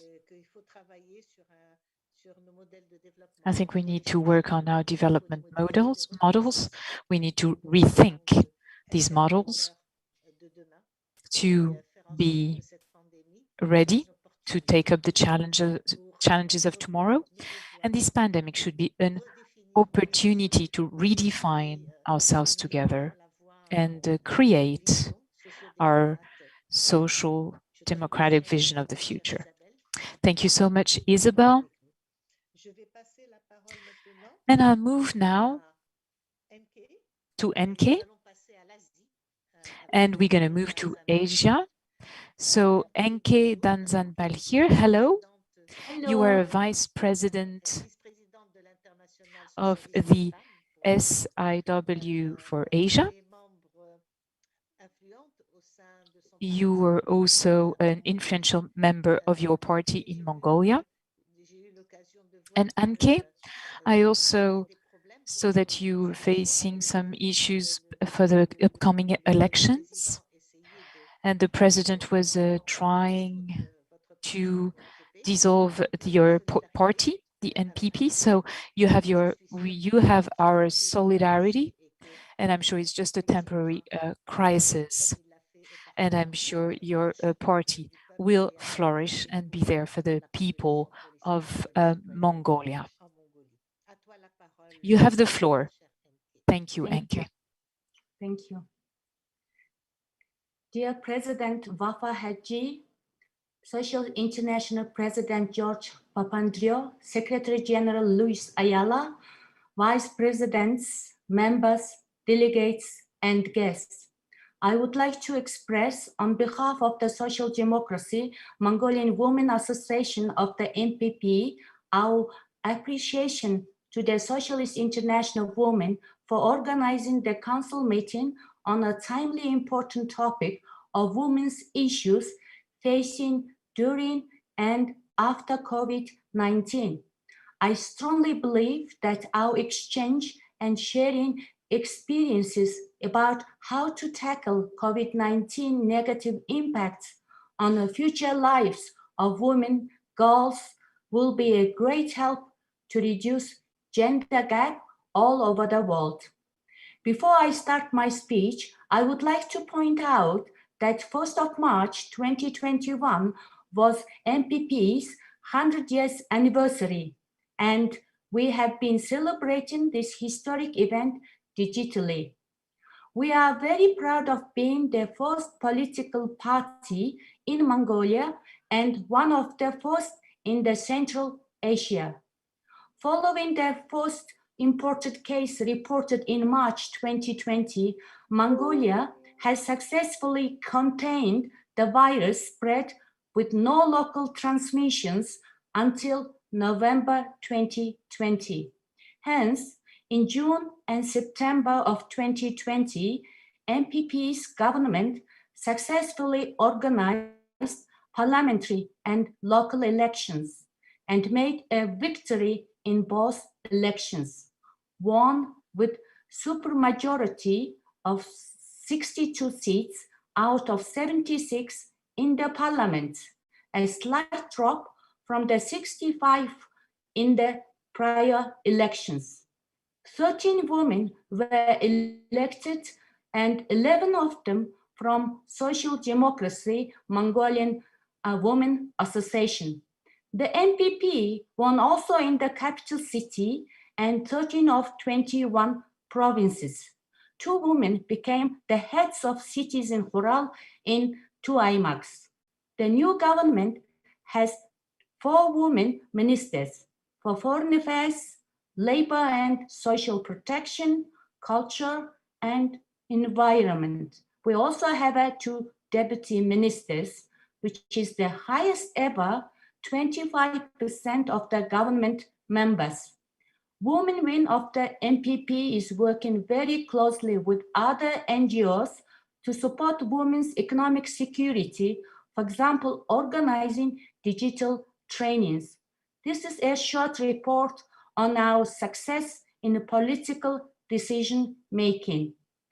MPP's Women Win participated in the International Conference of Asian Political Parties, Women's Win, on the theme Women's Empowerment during and after COVID-19 on 22nd of February this year.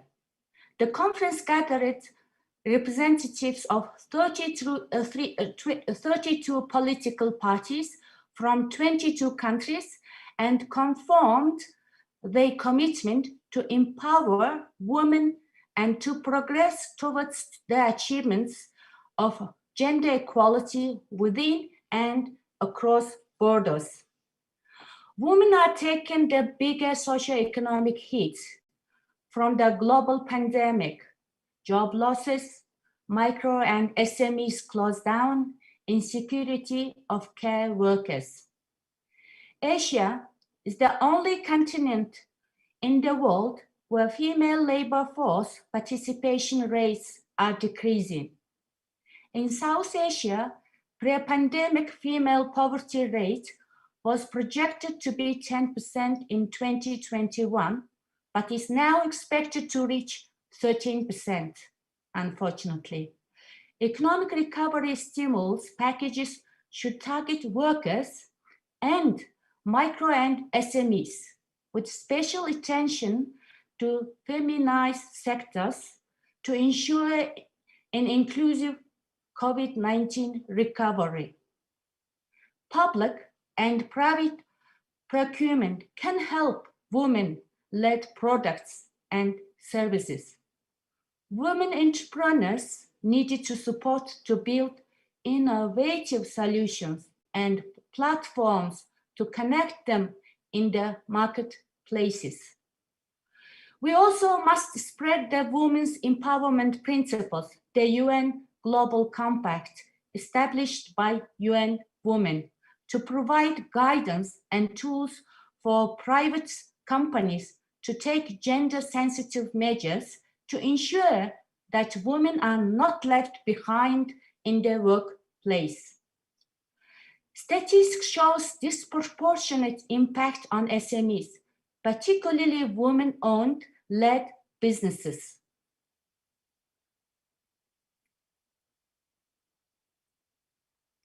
For example, the Mongolian government's economic stimulus packages included 5 times increase of child allowances and 4-year plan was 10 trillion Mongolian tugrik to improve new economy, new post-COVID economy, and to protect health of citizens. 2 trillion Mongolian tugrik funding was allocated to support SMEs, which are largely dominated by women. COVID-19 increased their unpaid domestic and care workload, and women are bearing the heaviest burden. Therefore, in the immediate term, care workers should be recognized as essential workers, and their safety at work and expanded social protection must be ensured by government policies. It is very important to increase investments in the care economy, including new and alternative care provision models, accessible basic infrastructure, and time-saving technology. Recently, I have read an article on women leaders are successful in fighting the coronavirus, written by scholar Boller.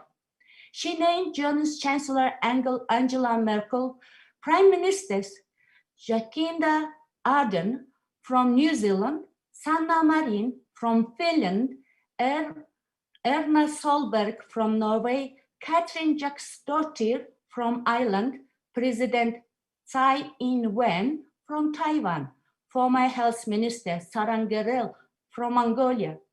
Her article begins with the question, who is fighting on the front lines of the COVID-19 pandemic? She raised well-being of women doctors and healthcare workers, who make 70% of today's frontline fighters. She stated that gender-based violence should have been considered a global pandemic long before COVID-19 outbreak. Since the pandemic, domestic violence against women and children has increased due to isolation with abuser, quarantines, lockdowns, movement restrictions, reduced services, closed shelters, and hospitals overload. There is substantial increase in digital violence in the internet use by 70% during the pandemic. Using this opportunity, I would like to thank Socialist International Secretary General Luis Ayala for his political support to MPP to reject the unconstitutional attempts by President Batulga to disband the ruling MPP by his presidential decree. CIA stated that this was anti-democratic and anti-constitutional step. The statement was spread and distributed in English, French, and Spanish to all 140 members of 5 continents. I would like to convene SWMWA's call all members of Socialist International Women to express solidarity with the MPP against unconstitutional action of the current president of Mongolia, who cannot stand for re-election in this June due to constitutional amendment that he himself signed in 2019. We are planning to host ICAP Women's Win meeting in Ulaanbaatar in the later half of this year and would like to suggest Social International Women to participate.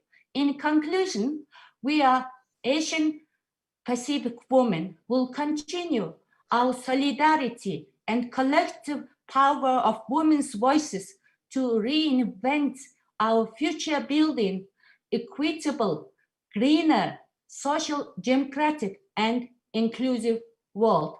I wish a great success for the meeting and thank you for your kind attention. Merci, cher NK. Thank you, NK. Thank you. Thank you very much here for explaining the situation in Mongolia and explaining the situation of your MPP party and all that you're doing for women at your level. And you also underline the fact that countries governed by women actually did better, performed better during COVID-19. And of course, we support MPP. We want to express our solidarity in this fight against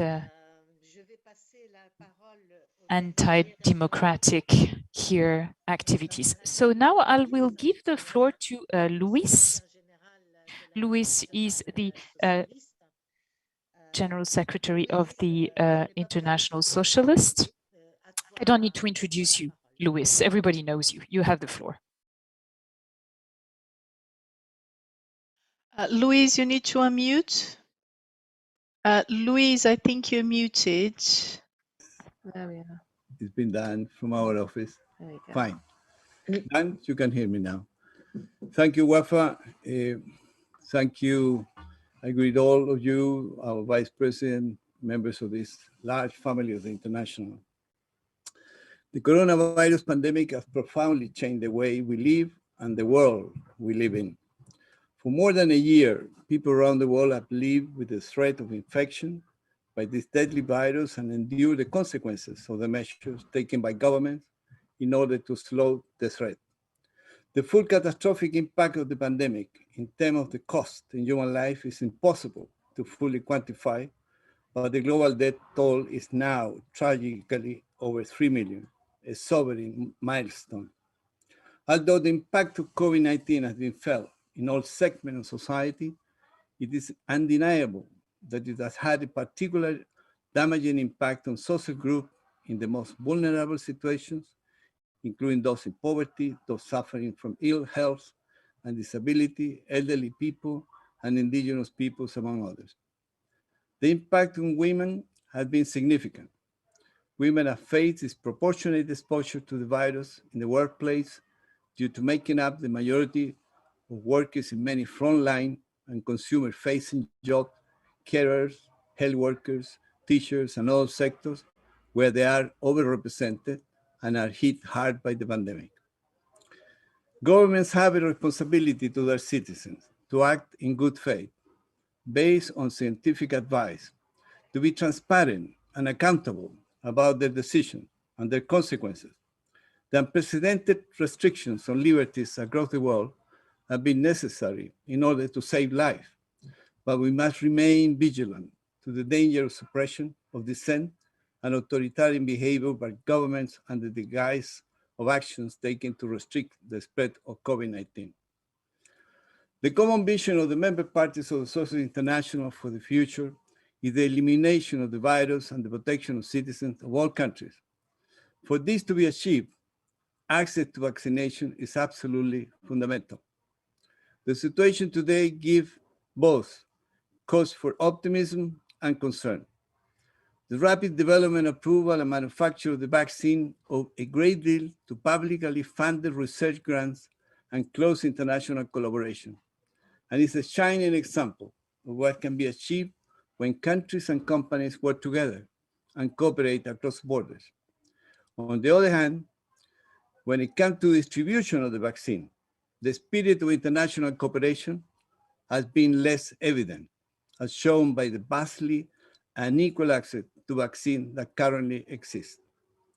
The scramble by the richest countries to secure access to the vaccine for their citizens has led to a situation in which some countries have enough doses in order to vaccinate their populations multiple times, while others lack even enough doses to offer protection to healthcare professionals and the most vulnerable. Vaccine equity is essential, and we should offer our full support to the COVAX, as well as the organizations working alongside the World Health Organization for greater access to vaccines in all countries. Speaking on this, I wish to recall the proposal of our Vice President, leader of the PDT of Brazil, Carlos Lupi, to promote ending vaccine patents and intellectual property rights, which has also recently been proposed by a group of former heads of state and government. As we have previously stated, no country can protect itself from COVID-19 forever by simply vaccinating its own population and ignoring the needs of the rest of the world. If the virus can continue to spread and potentially mutate in part of the world without access to vaccines, it will continue to pose a risk to the entire world and continue to inflict huge financial costs upon the global economy. If we look today at South America, Argentina, Brazil, Colombia, Peru, and even Uruguay, which we saw had the situation under control, are all suffering today terrible. South America has 8% of the world population, but today account for 35% of all deaths in the world, as of last week. In all those countries, there is a very limited supply of vaccines. In Asia, India, as we all know, is suffering a catastrophe.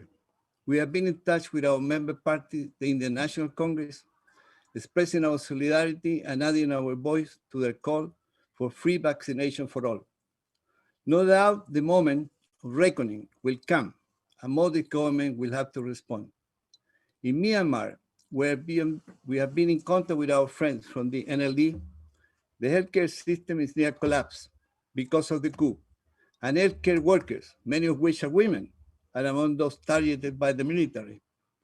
In the Philippines, where we also have a member party, there are fears of a similar catastrophe as we see in India today. We must also be aware of the potential for discrimination against those who have so far been excluded from vaccination through no fault though no fault of their own. No one should be discriminated against or denied the rights because they have not had the opportunity to be vaccinated or are unable to do so. Measures will continue to be necessary to prevent the spread of the virus for the foreseeable future.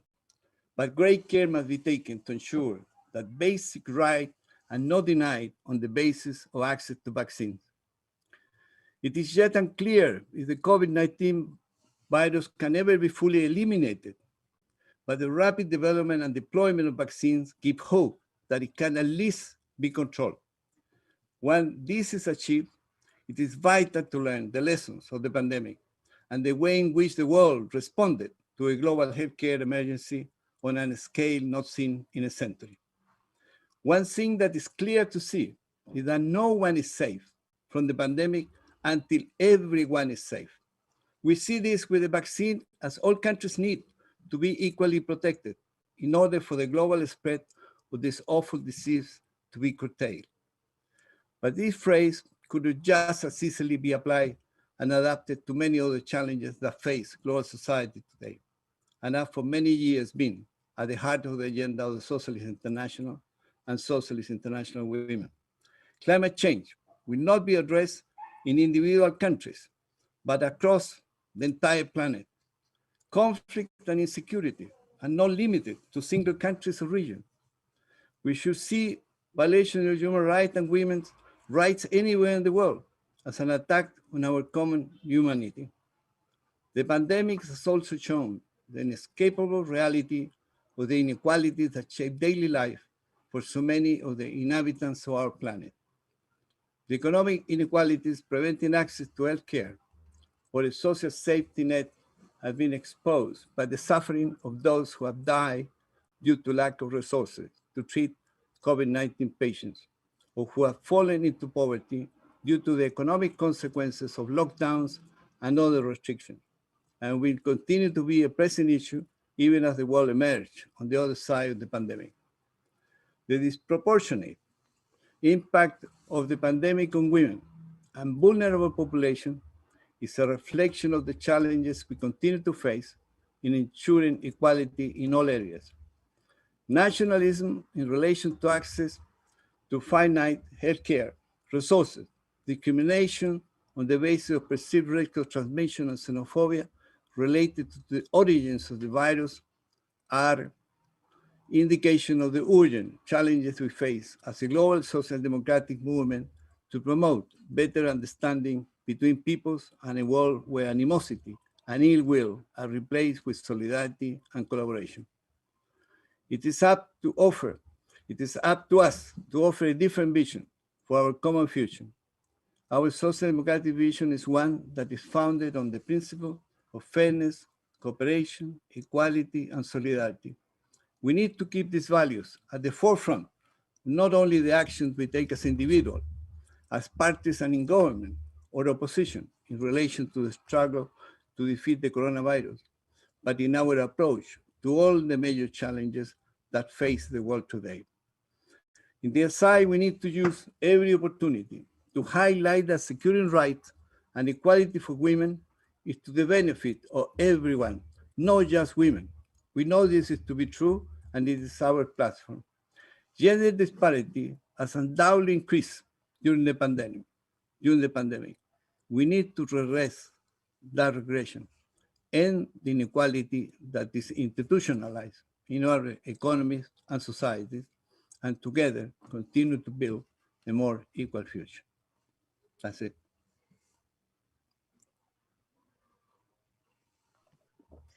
Merci, merci, cher Luis. Merci, Ayala. Thank you very much, Luis. Thank you for your explanation on the global impact of the pandemic. You've also mentioned the impact on the women. Thank you for mentioning the responsibility of governments, and also on, you're right, all these restrictions need to be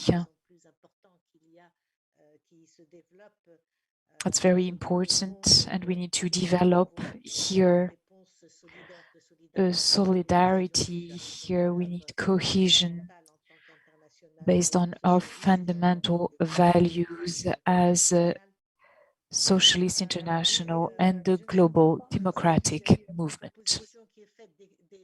So your proposal to eliminate the patents on vaccines, if that can change everything, I think you're right when you said that we cannot protect ourselves unless we protect the whole planet.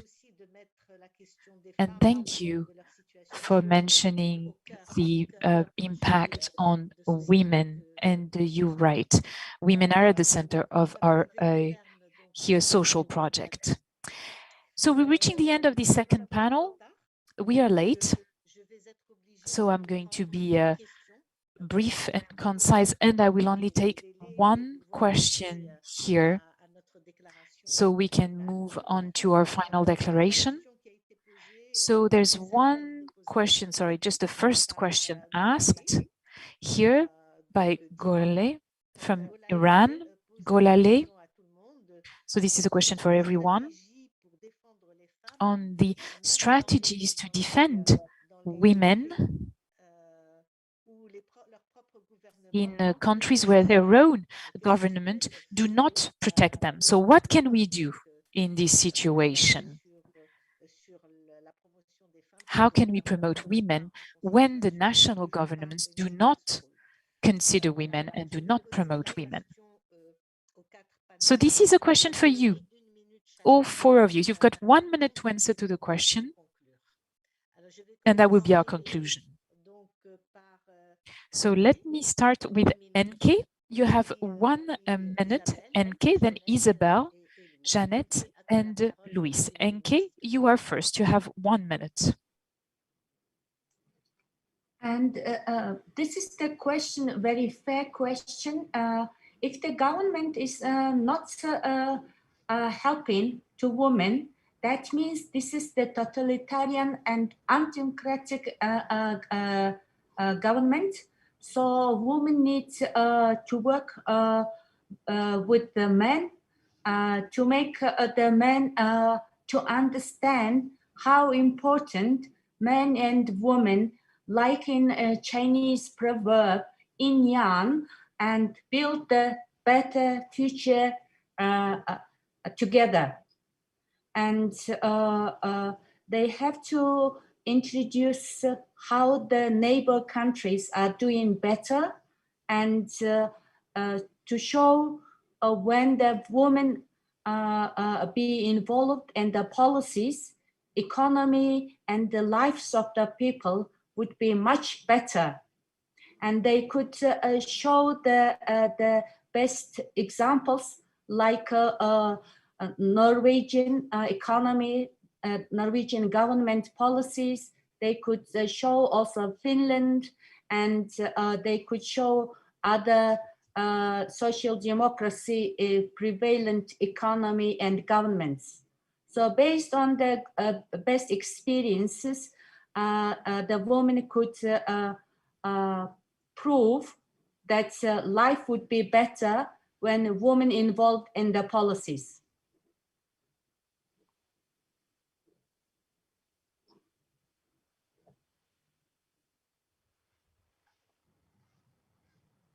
Merci, merci NK. Thank you so much, Enki. Isabel, would you like to answer that question?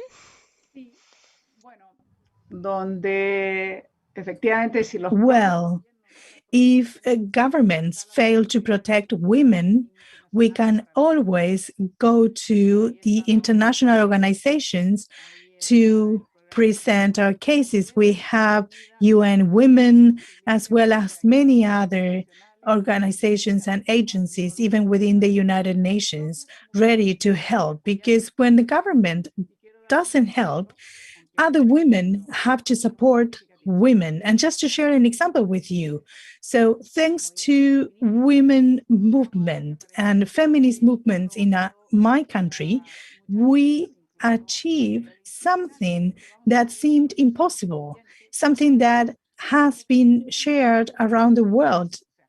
We managed to have an equal constitutional process. So what happened was that women mobilized in such a way that it was impossible for Parliament to oppose this constitutional process. So now equality has a constitutional status in our country, which is unprecedented around the world. So women have to speak up. We had to present our claims. We had to present our charges. We had to make our case, and we had to support each other so that governments have no other option but to address women's needs and agenda. So women networks and women organizations have to cooperate.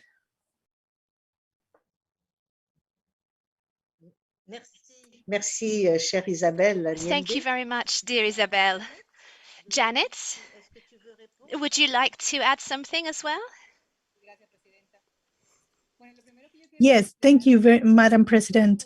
So first of all, I want to say that all governments in the world structurally exert violence against women is part of their own power structure, because power is governed by men, it's imposed by men, and it is something that is exerted on women every day. It's just that we're used to it. And until something really serious happens, which is a state violation against women, we don't realize and we don't notice. One of the most common examples of this is the economic abuse of government on women. Even the budget allocations are a tool for violence against women. So the smallest allocations are the ones that are allocated to women programs. So what can we do? Well, take part. We have to take part. If we want governments to change, we have to change politics. And then we have to get involved in politics and in policy making. We are always missing. We are always absent. We are behind in our government representation. We are behind in our representation in international organizations. All those that have led the way know how difficult it has been to open the doors to women within organizations, because there is no legal recourse for women to have access to decision-making positions in organizations. So we have to get involved. Every single vindication we had, every single gain that we've had throughout history as women was because we stepped up, because we got involved, we participated, we took part, and we started influencing the decision-making process, because it breaks my heart when I hear that it is our responsibility to change men's minds. So do we also have to take care of that? Do we have to change the way men think so we can finally have access to what is ours? So men have to understand that 50% of humanity has always been excluded, and that if they bring us to the table, everybody is going to benefit around the world. So for me, the key is to take part. Merci, Jeannette. Thank you so much, Janet, for your very apt words today. Luis, if you'd like to just conclude our answer to this question, that would be great. Han dicho las compañeras que han recién comentado y respondido a las preguntas. Well, I've been listening to all the responses, and I believe that our organization, our Socialist International, is working on this. I think that this is a topic that is included in every single one of our agendas. It's always part of what we do. Women are always part of every single proposal. This was not the case a few years ago. And I remember in our last face-to-face Congress when we had this room full of women and how we could feel the presence of women in our organization. So I think that women have contributed to organization. They have strengthened it, but also they have given greater validity to what we do. Because now we are walking the walk. We are actually doing what we say. We are living by our own standards, by being more inclusive of everybody, men and women. So there is coherence in our efforts and in our actions. And all the doors are open and we are there, present everywhere we can, and including women in everything we do. So I believe that what you do and what the SIW does is key. I think that you make a key contribution to our organization, which is a political movement of which we are all part, men and women alike. Thank you.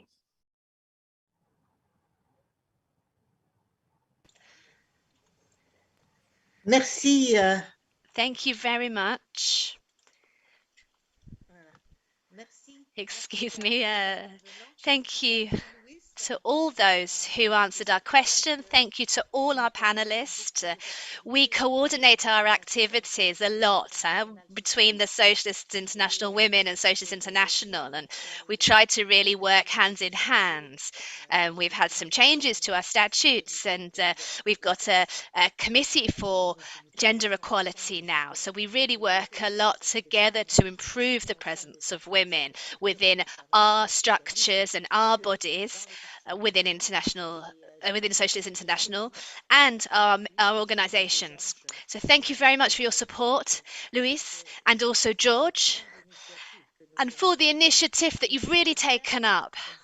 I hope that we're going to be able to really advance this, move forward even further, perhaps once we've laid this pandemic to rest.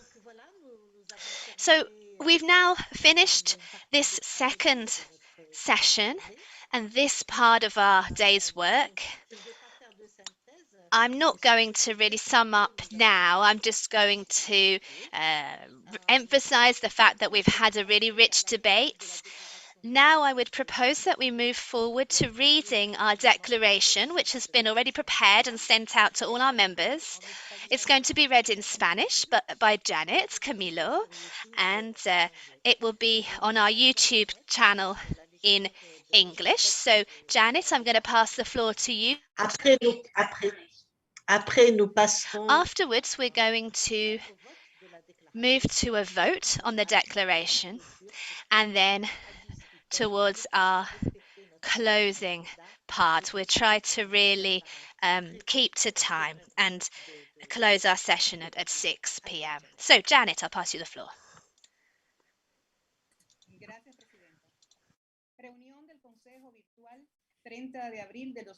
So on the 30th of April 2021 for our council meeting, how to reinvent our future after COVID-19. So the International Socialist of Women stands in firm solidarity with all women and girls worldwide during this unprecedented period of global crisis. The COVID-19 pandemic continues to have a devastating impact on millions of lives and livelihoods, leaving no region or individual entirely unaffected.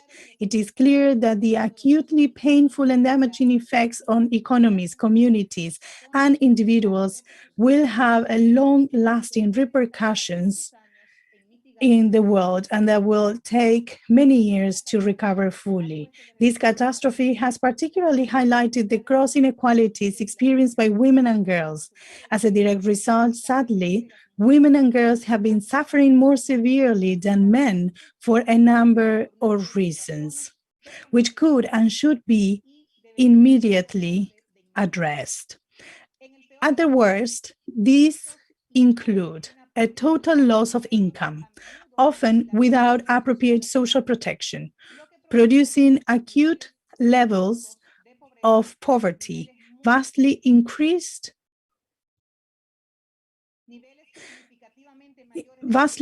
levels of unpaid care duty, as well as domestic violence within stay-at-home and curfew regimes, which reduce levels of funding for refuge and recuperation support, and an increased risk of infection for the women working within paid medical and non-medical care roles, who make up 70% of the global workforce in these sectors.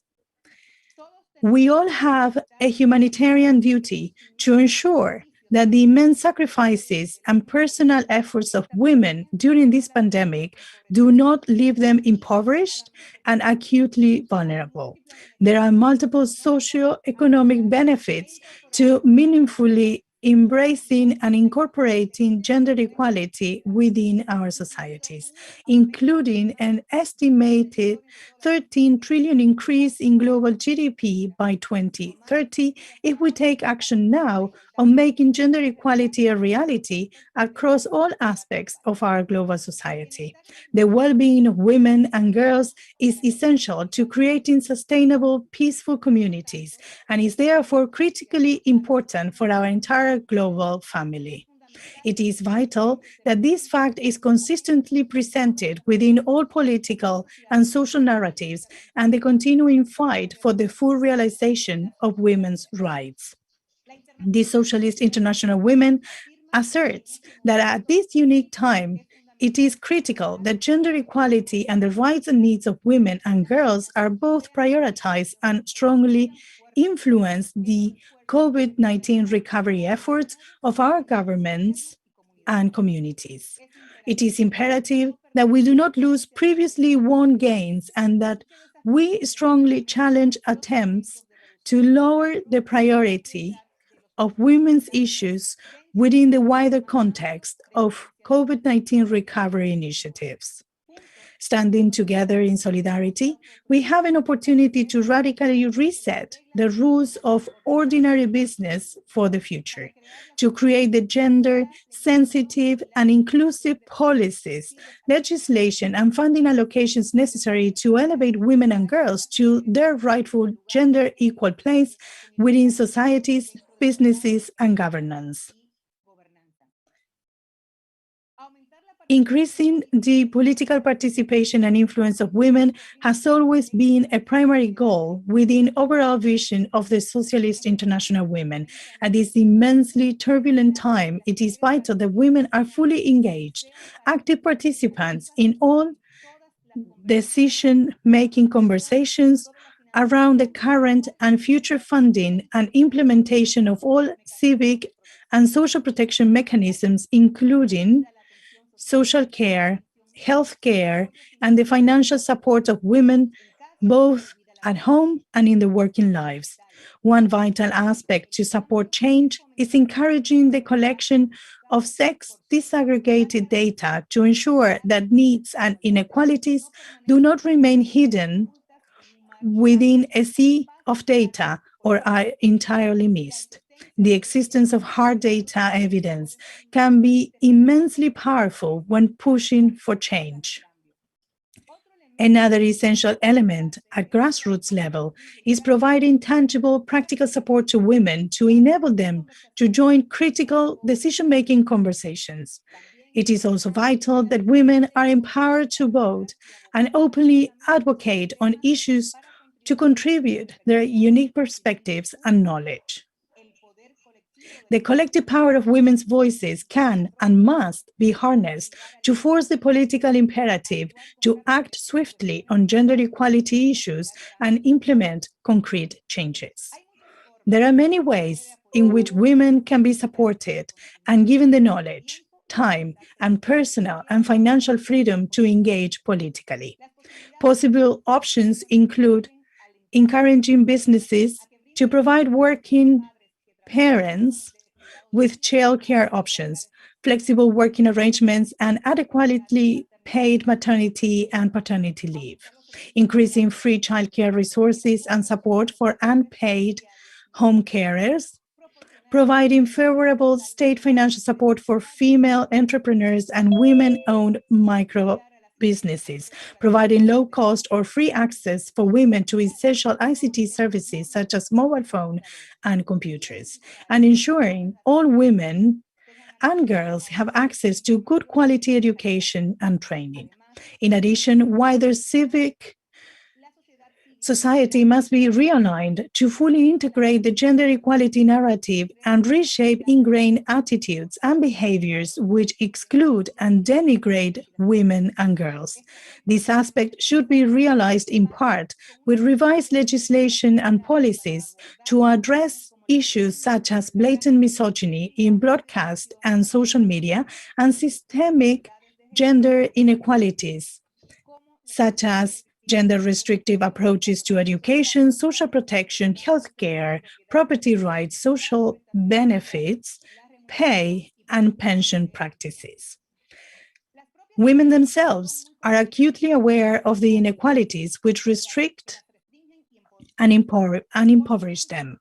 They are therefore uniquely placed to highlight these issues and recommend the most useful solutions which facilitate real change and are genuinely fit for purpose.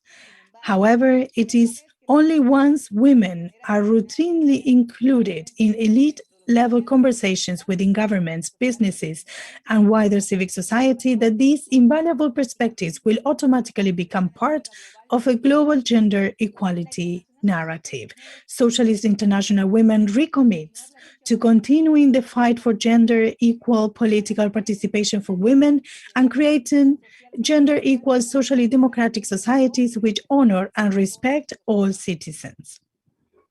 In our current global emergency, there is an urgent need for rapid progress to address both the immediate issues of women arising directly from the COVID-19 pandemic and the future needs of women and girls as we emerge into recovery.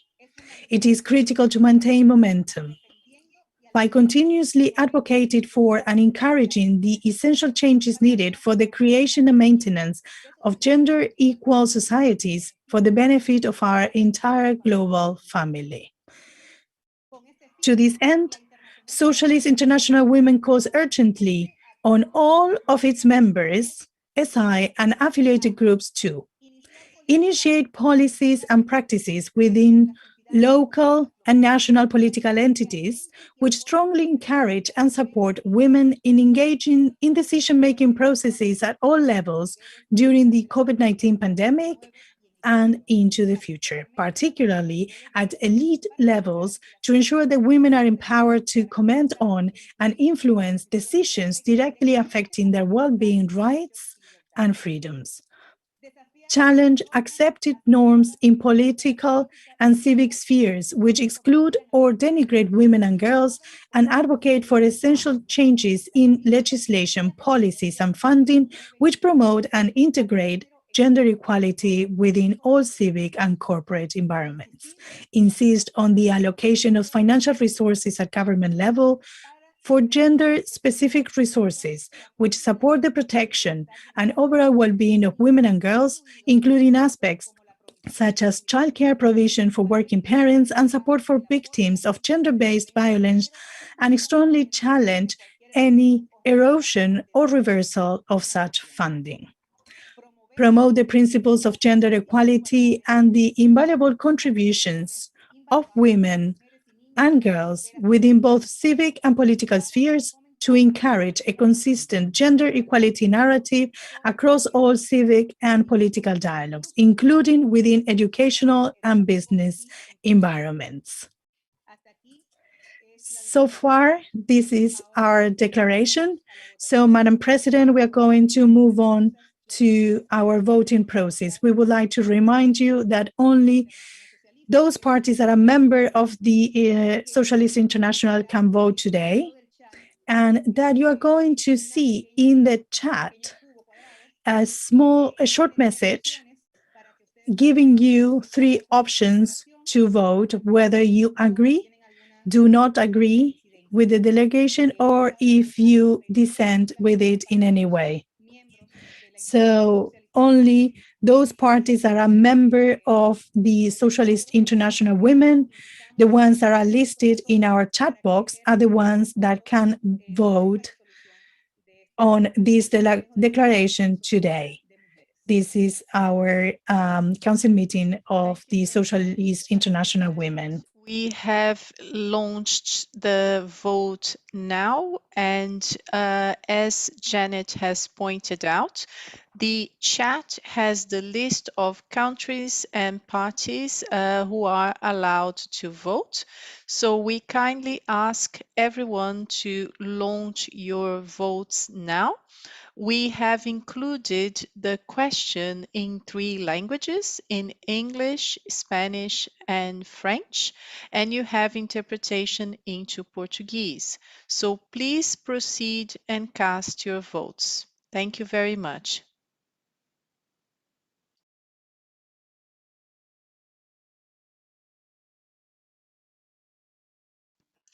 We're waiting for a few more votes to come in. We are nearly at half of our votes, and you have the list of countries and parties who are allowed to vote today. So I kindly ask everyone here, all full members, to cast your votes. S'il vous plaît, Oui. je n'arrive Ma pas à vidéo. sur le... Wafa? Oui. I'm sorry, I can't press the button. I'm unable to vote. I'm trying to press the right button. I'm having trouble, technical difficulties. I think the panelists can't vote. I think that's what I've understood. That. What do I need to do? I'm trying to press on the right button, but I'm having trouble. So delegates and panelists cannot vote. So I imagine that each party has assigned a person that has the right to vote, but as panelists cannot vote, Isabel. Could I'm I sorry, change I just status then so realized that I can vote? Because I'm supposed to be voting on behalf of the women of my party. Hadiza to attendee if she wishes, and just let me know, Wafa, what you like me to do. If you like me to just change anyone to attendee so they can vote, we can do that. Pour les panélistes qui le souhaitent. Yes, for the panelists, if they wish to change their status, please do. We can always change it back again if necessary. Yes. Shall I change? Please change my Hadiza Yacouba. Hadiza Akuba. Hela Ben Youssef. Enkjargal, Mongolia. Janet Camilo. Enke de la Mongolie. From Mongolia. We have a member of my party assigned to vote now, so I don't need to be made a attendee. Janet's just giving you the name of someone from her party, I think. No, Janet, I'm not going to be voting. I have somebody that's been assigned, so I'm okay. No, it's all good. Thank you now. We've got 14 votes now. Tout le monde a voté? Tout le monde a voté? Has everybody voted? Yes, Enki, you are now an attendee, so you should be able to vote. All attendees should be able to vote now.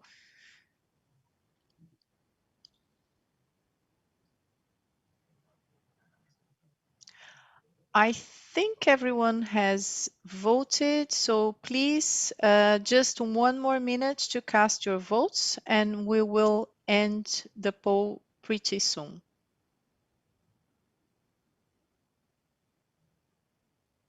Wafa, are you happy for me to end the poll now? Oui, bien sûr. Okay, oui, and shall Yes, go for it.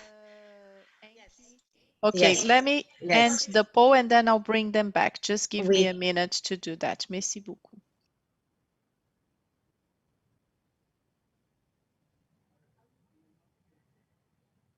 So we are sharing our results now, and I am bringing our panelists back? Okay, and we need to bring Hadiza to back. Okay, they are back with us now.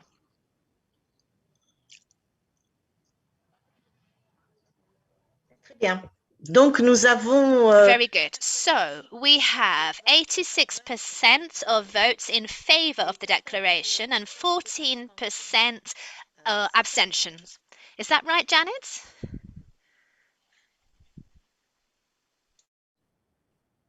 Donc 86% en faveur de la So déclaration. 86% in favor of the declaration. The declaration is therefore adopted by majority. Thank you very much to you all. I was really happy to see you all today, even if it was in a different format, perhaps not so convivial as the format that we're used to. We've nevertheless been able to have some quite fruitful exchanges between us. It's not as good as seeing each other face to face, of course, and we've done that for years, so it's something we're not so used to being in this remote realm. I'd nevertheless like to thank you for being here with us. Thank you to all our panelists who really gave us so many rich ideas and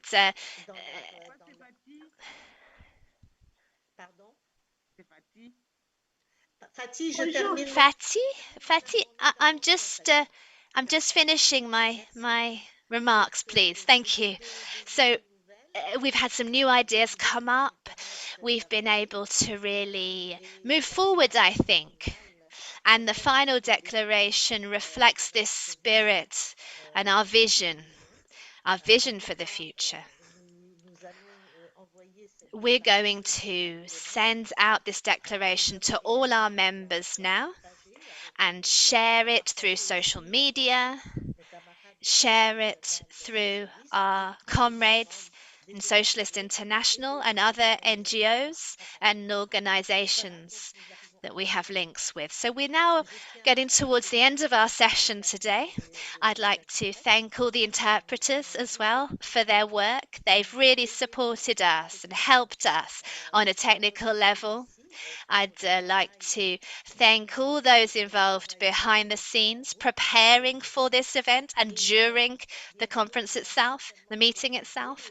I'm looking forward to seeing you all again soon. We're going to plan various events for Socialist International Women to really try to move forward with our future program, hoping, of course, that we're going to be able to see each other again face to face.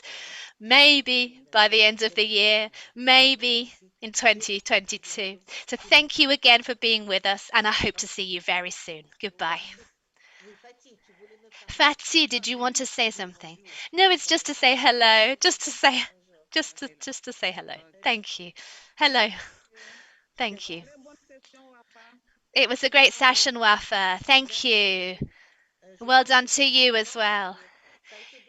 Yes, I think it was beneficial for us all to see each other and to share our ideas. It was a long time, wasn't it? That it's been a long time since we've seen each other face to face, and I really hope we're going to be able to see each other soon. We had a parallel event at the UN event in March, but hopefully we'll have another occasion to see everybody soon. So thank you so much again.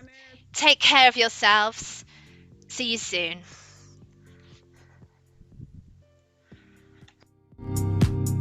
Gracias.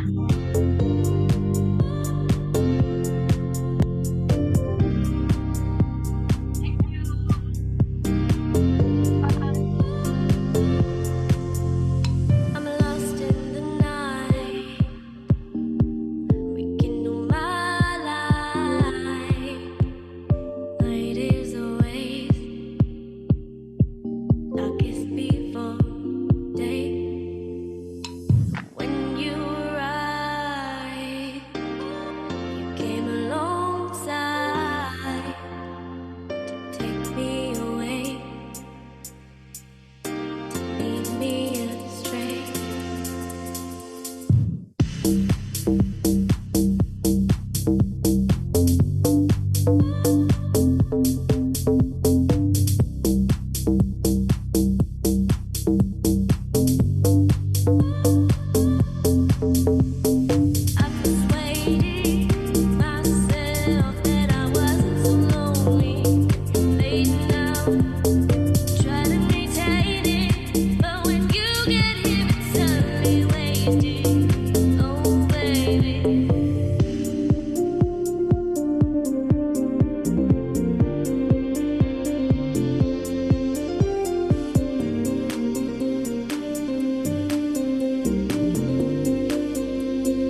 I'm lost